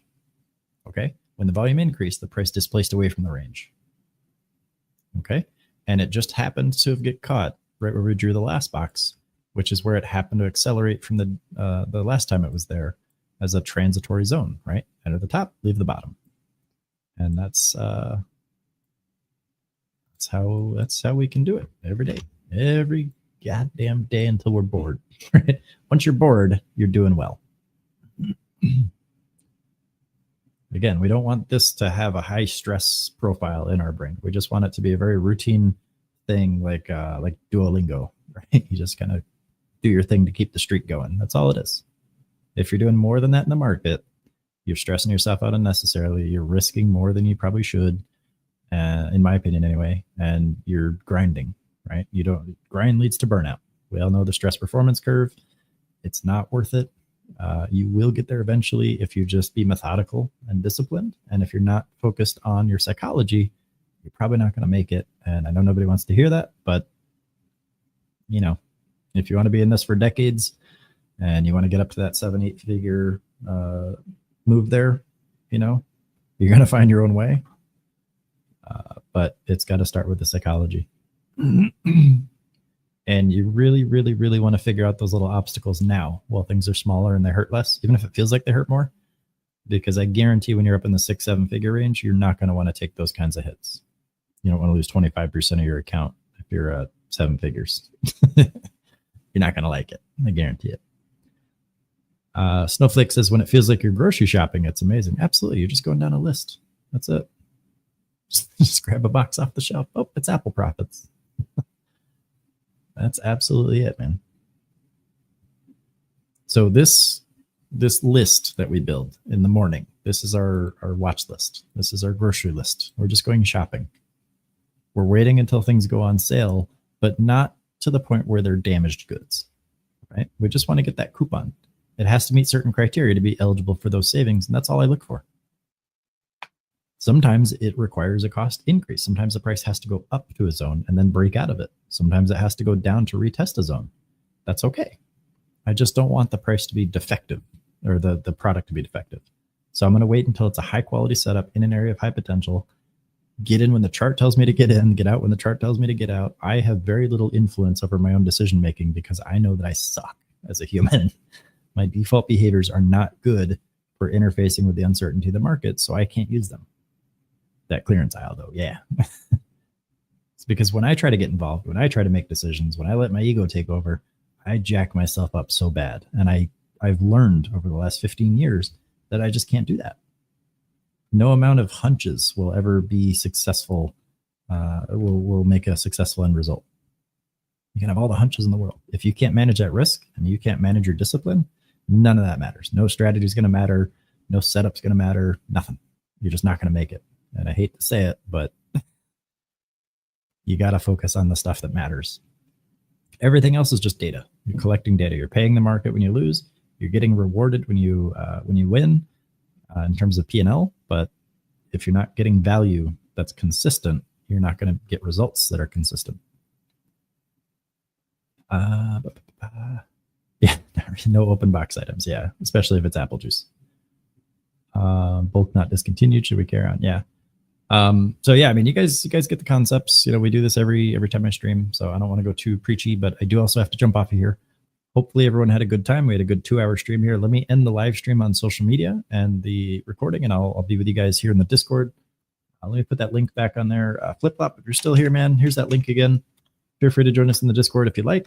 I'd love to, you've been doing this for 20 years. I'd love to chat with you, just to hear what you have. I mean, what your experience has been. Otherwise, we'll see you guys next time. We have let me pull up the schedule here as well. So if you're on the free side, Duck MetaMat will be back here. What the Duck will be back here at 1 o'clock Eastern today in this free live stream channel for the PBU, the Penny Boys University. It's our educational stream.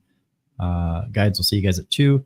If you're in premium or in Bull, I think just premium, sorry. Or if you're on the free trial, Bull has a spread trading at 3 o'clock. So if you have a bigger portfolio or if you're interested in options but don't want the risk of naked options, spreads are perfect. I love spreads. I'd much rather see people start with those personally.